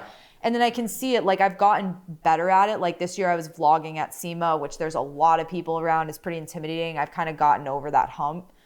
But like you can see people in the background of the videos. Like when I was editing, I'm like watching people walk through the background of the video and they're getting all weirded out, like being, realizing they're walking through someone vlogging and like, it's a very weird, like people get weird about having a camera up around them and now you're in like a public space and then it's just weird recording yourself. Like it's a very weird space. Yeah. It's the best of the podcast though, when the cameras are set up and somebody goes like, ooh. Yeah, yeah. So fun. Yeah, they're like, oh. Yeah. Or like we were doing like house photos, and we're doing like the 360 or whatever, and then I turned into that guy. It's like, oh, get out of the way. Yeah. I do that to people all the time. I'm like, oh, sorry. And then like half the time I'm like waiting for people to walk through shots when like at SEMA especially, like there's just so many people. Oh, Right. yeah. And I'm like waiting for people to clear and like I'll just be standing there like not. You can tell I'm not like I have my camera like pointed at the ground or something and people will be like, oh, person with a camera, like, oh my God. I'm like, no, you're good. You're Just good, please keep walking. Like I'm planning, I saw you coming, I'm planning this out. You need to just keep on your path. Yeah, just keep moving. Yes. You're fucking up my traffic pattern now. Yes. It's like right. It's like when a semi goes from left to right, but the guy in front of him goes right to left, and it's like great. Yeah, Perfect. exactly. So what are some advice? Because like you were obviously at this before you had a social media following. That's what makes it even 10 times better, right? In my opinion, because you were doing the hard stuff before it was popular to do the hard stuff, right? It's a lot easier to do it when you have everybody in the comments going, rah. Yeah, I think a lot of people don't realize that follow me is like I've been doing this before social media even existed. Right. Like YouTube didn't exist, Instagram wasn't a thing. I was already getting my hands dirty at that point. So I think it's hilarious when people come into my comment section, they're like, you're a fraud. You don't work on anything. Like, who's actually welding that stuff? Your nails are too clean. Your hands are too clean. I'm like, Can you settle that one for me, by the way? We get that comment all the time, like, oh, their hands are too clean. you can tell them I own soap and a scrub brush. Like, it's not that hard. Like, if your hands are still dirty, you have a problem. Or you like work on stuff 24/7 like he does. Like, Dan's always in his goddamn, look at this, his hands look clean. He's always in the shop. Anytime I call him, I he's in wear the shop. Well, look, I got a fingernail about to fall off. Or you because tell him you it's, wear gloves. Like, it's just... Yeah. Honestly, you don't owe anybody an explanation. So. Comments are just hysterical, man. That's why I was doing that hater of the week comment for a while. Oh, really? Yeah, I still get people that walk up to me and they're like, I love that. But like, I've thought about doing that. Be careful with sponsors. That's what I was thinking about, yeah. Yeah, I've had a few sponsors that I'm high risk because of that. So I stopped. Yeah, so I think from now on, I'm going to keep doing it just because like, a lot of the people that closely follow me enjoy it. So I have a shit you don't know about. I saw that, yeah. Yeah, like page on my Instagram. So I'll probably be dropping those in there. Okay. Yeah, so like it's not public, and my sponsors probably really won't see that. So. But where I was going with that question, since you were doing it before, the following and all that, what is some advice you would give to somebody who's in like the, 14, 15, 16, 17-year-old range, right? I think that's one of the things that we're trying to do with this podcast is kind of give a blueprint to a ton of people. And then you also have people like Andre with High Performance Academy. Literally, you can get a course for their stuff free. Is really good. I've been watching some of their tuning stuff. And it's awesome. Yeah, they do a really good job. Best advice I would give is just stick with it. Like, you're going to get hate. There's going to be setbacks. You're going to get people who are dicks to you or try and hold you back or tell you. I mean, I can't tell you how many people have told me, like, this isn't for you. Like, why are you doing this? Yeah, why do you tell me that every day? Well, even my own family is like, why are you doing this? When's the real job coming? Exactly. Yeah. So you're always going to have, it comes down to like the people that are telling you that, they can't do that for themselves, and that's why they're telling you that. Like, they don't believe in themselves to do that, so they're not gonna, you can't ask them to have the capability to believe in you to do that. Yeah. And if it's something you're passionate about and it's something you really want to do, you need to just like go and find the resources. Like, not having, like, I don't have a dad to teach me. I don't have an uncle to teach me. I didn't have like resources I could just walk out my back door. I had to find those resources, but if you're resourceful, you stick with it, you're passionate about it, those resources will come and you'll find them. Mm-hmm. And then YouTube is, I mean, you can learn a lot off of YouTube now. Like, YouTube's, I feel like, opened a lot of doors for people that just don't have family or, easy access. They can get mentors via like online. Like, they're not a mentor, but they kind of are, right? Like, if you are, like, I can just imagine somebody that was me 5 years ago watching someone like Rob Dahm. Yeah. And, taking it on as a virtual mentor. Yeah. No, you can 100%. I mean, it's just such a great resource now. Like, it's really not an excuse anymore that like, oh, I like didn't have school and I didn't do this. And, even school, I feel like schooling is what you make of it. I was talking about this on Justin's podcast where I've seen there's been really good groups of people we've hired out of UTI, and then there's been really horrible people that we've hired out of UTI, and it's super hit or miss. It comes down to, do you apply yourself or do you not? 100%. So even going to school, you could have gone to school and you come out not knowing anything, to be honest. What about for like somebody that like, I see, this is like one of my struggles, right? And I see this all the time too, is you don't realize what you're passionate about until after school usually. Right. Like, I think you got to go try stuff. You think so? Yeah, and I think we put too much pressure on kids to like figure it out right off the bat. Like, I think I have nothing against college, but at the same time, I feel like kids are pushed into massive amounts of debt really early on, and it creates this massive pressure for them to very quickly figure out, do I want to do this or not, with no real world experience. No, like, you're taking college classes. It's not really a good indicator of whether or not you're going to enjoy a career and actually doing the thing. I think the biggest thing is like getting out there and actually working in the field, working in the job, figuring out, like, is this something I can see myself doing? Like, getting a foot in the door, I think, is a much bigger opportunity than even school. Yeah. Like, I mean, I went to college. It's not that I'm like a bad student. Like, I was pulling good grades, and I couldn't justify spending the money, especially with the fields that, worked with like my passions and kind of my interests. Which were what at the time? Did you feel cars coming on? Yeah, cars, and like I've always been me and my dad, like my family renovated like an old Victorian when I was a kid. Oh, okay. So like the woodworking stuff also works into that. So kind of both of those were passions for me. Like I'd love to build houses someday and own a construction company.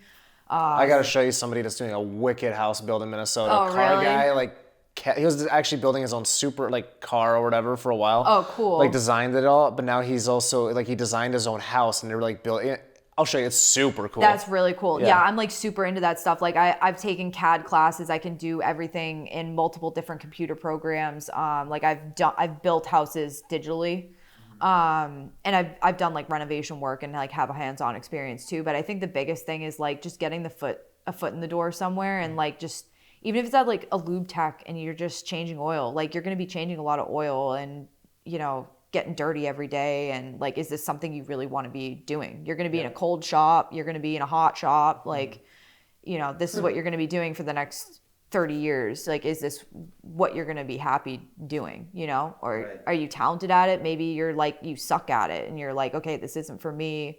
You know, I'm going to get into, maybe it's not like quitting automotive altogether, but maybe it's going into a different, you know, niche or a different, you know, I really like welding, or I really like painting, or, you know, I'm not a good mechanic, but I'm good at these other things. Maybe you just need to be a service writer. Maybe you know Yeah. all of it, but you're not good at throwing a wrench. Yeah, So, like, absolutely. yeah, I have friends yeah. that are service rating. They make really good money. Yeah. Yeah, you can make good money in a bunch of different spheres. You know, maybe you're a really good salesperson. Maybe you sell cars, you know. There's a lot of different avenues you can take within the industry. So I think the biggest thing is like, just experiment. Like, I feel like we put a lot of pressure on kids to like figure it out very early. And then the biggest thing is like, you got to just like trust in the process. Like I've changed career. I tell my sisters that all the time. They're still young. They're trying to figure out like what exactly they want to do. And I'm like, you got to just like try stuff. Like you know, it's never too late to like switch career paths and be like, okay, yeah, like I think I'm going to like go this direction now. You can't be afraid to do that. I think a lot of people get like, they're like so far down a path. They're like, I don't know, like I'm just going to stick to this, you know? And I think that's a big disservice. Like I think it's better to kind of switch things up at times, or, I mean, if you're doing that constantly, like every year, that's probably not a good thing. Yeah, that's the other thing. People switch things like way too frequently. Way too much. Yeah, I feel like people either You do have to that. stick with something sometimes. Yeah, yep, you do. You got to like stick. If you don't stick and see it through, then you're never going to, you know what I mean? I've gotten a long ways where I'm at. I own a low voltage electrical company now, and like I've gotten everywhere I've ever gotten just on word of mouth. And literally just That's awesome. showing up when I say I'm going to be there, doing what I say I'm going to do. In the contractor world, that is huge. That alone I'm in is the huge. trades, and I only do commercial work, and because I get tired of homeowners just suck. Yeah. So anyway, it just, you know, doing that, and just I try and do everything I do as efficiently as possible. Whether I worked in kitchens for a long time, I was a semi-truck trailer mechanic. So I didn't work on any of the engines and tractors and shit, but we would weld on bumpers and do that stuff. I just wanted to be, you know what I mean? I feel like I can find a faster way or a better way to do a lot of things. So, but like just trying to put in effort where you can. We even just talking with Apex Turbo before this. They literally just want to have the best product, and they really put all of their effort into that. And well, it's funny. There's works a lot out. of companies in the automotive sphere that are very old companies that are, I feel like, comfortable and kind of stagnant Yes. right now. Yep. And there's a lot of companies that are very passionate about putting out a very high quality product. And it's funny, they're closing the gap very quickly. There's a shift. Yeah, Yeah. it's shifting. Until they get bought up. Yeah, that's the other problem. Until they get bought up. Until Holly buys them, because I feel like Holly's buying everybody at this point. Have you talked to any 3D scanner companies yet? I have not. I was just thinking about, because like given like what you do, it'd be kind of cool. Like, because Yeah. it seemed cheaper for us to do apparently. Yeah, I would love to. Like, there's some like small like custom pieces that I need for the Yeah, that's what I was BMW thinking. that I would love to 3D print, even just to have like a mold to then build out of like carbon fiber or something else. Do you have a 3D printer yet? No, I don't. That could be kind of, again, like one of our friends, one of the guests that you didn't get to interview on the podcast because you decided to do better family stuff. No, I'm kidding, but Hey, it happens. family's important. No, I can't remember what was going on that day. It was something weird. But he got a 3D scanner, and it's like, well, now he can 3D print his own Yeah. parts and all that stuff. Like, that seems really cool. I don't know, Yeah. it could be another Oh idea. no, I would love to get into it. I just like I have not Another had the thing to learn. Yeah, Yeah. another I thing have a to 3D learn printer and the that's time. been in the box for 2 years and never Yeah. opened it yet. Yeah, I'd love to do more. Like I'll branch out eventually, but just for now, I gotta just Stick with what works. Well, no, it's like I gotta just like I literally have to put blinders on. Like I need to get these 2 cars done. Like it's been years of building these things, and I'm tired of getting hate. Not that the hate will go away on social media. Like that's not the main reason I'm doing it, but it's just like I just in the back of my own head, I'm like I want these done, and I'm tired of having conversations, even with just like It's so funny because it's not just social media hate. It's like friends that don't actually understand it, like all the nitty gritty of what's going on. Like we're just not close enough that we talk often enough of like knowing all the details. And they'll be like, yeah, like, you know, they'll kind of start like playing into like what I get on social media. I'm like, dude, you have no clue what's going on. Like you're like, that's fine. Like say whatever. But like, it's just like, I just need to get this done. Like, it's just to a point where I'm like, I'm tired of fucking around and it's time to like shut up or nut up and just get it done. Well, if you're doing it, so like still like your followers or your fans or whatever you want to call them, they still want. It's like if you were watching a TV series and like the next season was supposed to come out, and then all of a sudden they canceled the show, you'd be like pissed, right? Yeah. So it's the same thing. I get this. So I have a little Bronco too that I was thinking about putting a 2JZ in. So I started looking. There's a guy who put a 2JZ in a freaking Ranger, right? So like, but if I started watching, I watched his build series. But if it had gone like episode 1, 2, and he's then like, the car's never running. Yeah, and then I like don't know. I'm like, so you got to kind of be almost strategic on when you release the content. Yeah. Do you have enough to like sustain it while you finish the build? Otherwise, people are gonna be. They're like, oh, I really want to see that done. That's the other thing is like I try to be pretty genuine. Like I feel like pretty genuine. I mean, no one's the way that the algorithm is. You can't be genuine on social media. Right. Like it pushes stuff and makes things look different than how you would even ever expect them. So like part of it is like that. People like being genuine. Like, anyways, I try to be pretty genuine. I've like put out all my content pretty much in real time. Like I work on the car, I edit a video, and then I put it out. Like it has not been like I hold on to content to. Right. Some of it is like I need to hire an editor, and I just haven't had the fucking time. Like all the people will give me hate because like all the pipes on the BMW that I've welded from the turbos to the dirt bike mufflers, they're like, you didn't weld that, and it's because I didn't ever put out a video or a bunch of content. I filmed a video, I just never fucking edited it. Like it's not that I didn't. It's not that I didn't do it. It's just like I didn't have the time to edit a fucking video. Like, but then to be like, oh, you didn't do that, it's a little crazy. Like I put 120, 140 hours into just the back end of that exhaust. Like, you can't really say I didn't do that. Right. Yeah. It's like you did all kinds of other stuff, right? And you show all these videos. You're like, yeah, that's the part I just skipped.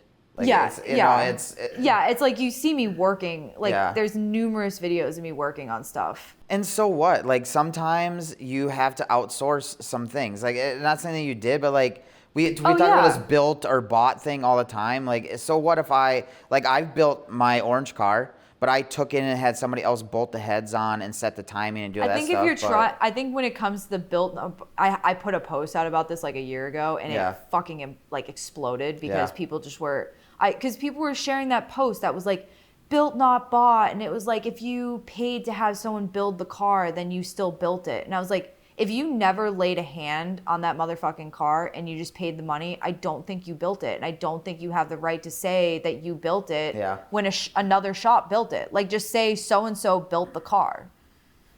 I mean, you wouldn't walk up and say, I built it. Well, yeah, that's the lying thing, which is like, I get that part. There's a lot of lying that happened. I mean, look at the Miata guy I don't know how much of that was lying, though. I watched all the content I could find on that Miata guy at SEMA. With the Lambo motor. Oh, yeah, that one. With the Lambo intake? Yeah, the Lambo intake. Yeah. I don't know. He spoke like not great English, so I don't know if that had a factor in it, but... It blew up the internet for a little while. Oh, yeah, it did. Yeah, but then he left the show, or like he like stopped answering questions and left the show early. Oh, really? Yeah. Like it was that bad. People were like interrogating him Like, Oh, really? Yeah, it got pretty ugly. I think, or at least that's what I like saw on the internet. But The human race is great, isn't it? The human race. yeah, like something like goes wrong on the internet. Chase him out of here! Yeah, pitchforks and torches. Let's go. Who's got the flamethrower? Right. Like, what the fuck? Beat him to death with a The Miata. fucking poor guy. Like he apparently has a race team down in Florida. I mean, yeah, yeah. I mean, I don't. But I feel like part of doing something like that, you're also kind of, I don't want to. No, I totally if get you do it. something inflammatory, Yeah, like I don't know. I'm not sure he was expecting that reaction. Oh, There's that too, right? Like there's some of my highlights I'll post and I'm like, oh fuck, that didn't go the way I wanted. Yep. Oops. Yeah, but that's content creation. You like live Right. and learn. Or just putting yourself out there, like Yeah. you know, in any way, whether it's content creation or the build, like because we express ourselves through our cars. I feel like. Yeah. I'll leave it at that. I'll leave it at that. I was looking for something there. Is that why mine are all 90% done? Just life. Life. But I think we're cooking up on. Got to be closing in on 2 hours. Yeah, it was long. So on that, I know that chair is uncomfortable for fucking him for sure. He's like dying over there. How's that hard wooden chair treating you? It's actually plush. Plush, yeah. Plush. Okay. But I don't know, Dan. Do you want to pop the usual 3? Yeah, I think so. Yeah. All right, so at the end of every episode, we like to ask our guests to pick 3 cars. Okay. I need a show car, a daily driver, and a track car. That's right. You have an unlimited budget. You can build, swap, do whatever you want. What are you picking? Ooh, people are gonna hate my answers probably. Don't worry, they will, regardless if they were good or not. Okay. Show car? Like, are we talking like fully modified? It can be whatever you Are we want. talking like all VIN numbers? Like, I will give you a little secret. Some cars can be dual purpose. That didn't answer her question. no, that didn't help me at all. Like you can take it to the track and take it to a show. No, let's not give her an Audi before she's even struggling. All right. Show car? What was it? Show car, track car, And daily driver. and daily driver. I'm probably gonna just pick from my own garage here. Unlimited budget. Unlimited. Yeah, but I would just modify what I already have. Sure. You know what I mean? So like, I don't know. I feel like, show car. I'd really like an FDR X7. I know that sounds so stupid, but like if People love those for some reason. I have a I just have a sweet 2021 spot. GT500 and I have a friend that comes out with his FDR X7. People drool over his car all yeah, the time. I mean, and I have a total soft spot for those cars. I'd probably like modify, like put a bigger turbo on it and build it and make it into a track car too. Wouldn't just be for show. It is a great track car. Yeah, I mean, they're great cars. I'd keep a rotary in it all day. I would not put an LS or a Godzilla or any other engine into it. I'd probably, if I unlimited budget, I'd probably put like a 4-rotor into it. Do like a Mad Max, or yeah, that's his name, Mad Max, right? The guy that builds all the rotaries. Oh, okay. That's your scene, not mine. Okay, all right. I just work here, bro. I just work here, bro. I'd probably put like a 4-rotor or something crazy into it. Daily driver, honestly, I'd love to have my Subaru back. I know it sounds so stupid. What was that, Hawkeye, Blobeye? No, it was like a new body style. It was okay. it was a Rexi or whatever the heck they call Okay. it now. Okay. But back when the bumper was not, like now they're like split. They have like a plastic piece in the middle. Mine's all painted like through the whole thing. It's all one piece. Okay. Oh, like this current generation? Yeah, Or, it's the okay. current generation, but I had a 15. So they Oh, gave okay, it like a gotcha. facelift. Yeah, they gave it like a facelift 2019, I think. Okay. Yeah, so I have like the pre-facelift. I just Gotcha. really like the look of the front of the car. Oh yeah, they have the new generation. Yeah. I would take like my body style Subaru, like a 2015, and I would just build it. I'd love to build it into like an 800 horsepower. Mine was making like 450 the wheels. But I just love that car in the snow. Like every Yeah, winter, true. I drive a truck now and I absolutely hate it. Like I've driven a Jeep, I've driven a truck. I absolutely hate everything else I drive in the snow. I was absolutely spoiled in that car. I could do like 80 down the highway with snow tires on that thing and plow through a foot of snow. I've seen a ton of videos of them like pulling trucks out of the ditch. Yeah, It's they're so fun to watch. absolutely animals in the snow, and like you can go out and drift around in it. It's a complete blast. I miss that car every winter. As stupid as that sounds, I'm like picking horrible cars. Like unlimited budget, right? So if it blows up, I can just Yeah, I was gonna say, so you instantly can do all motor that swap cool it. shit right till it blows up. Yeah, right till Yeah. it blows up. Well, it's unlimited budget, so it doesn't matter if it you blows should just up. get like 4 or 5 spare motors as a Yeah, backup. right? Yeah. They come in 6-packs. Yeah. They come in 6-pack. You get them at Costco. Yeah, right?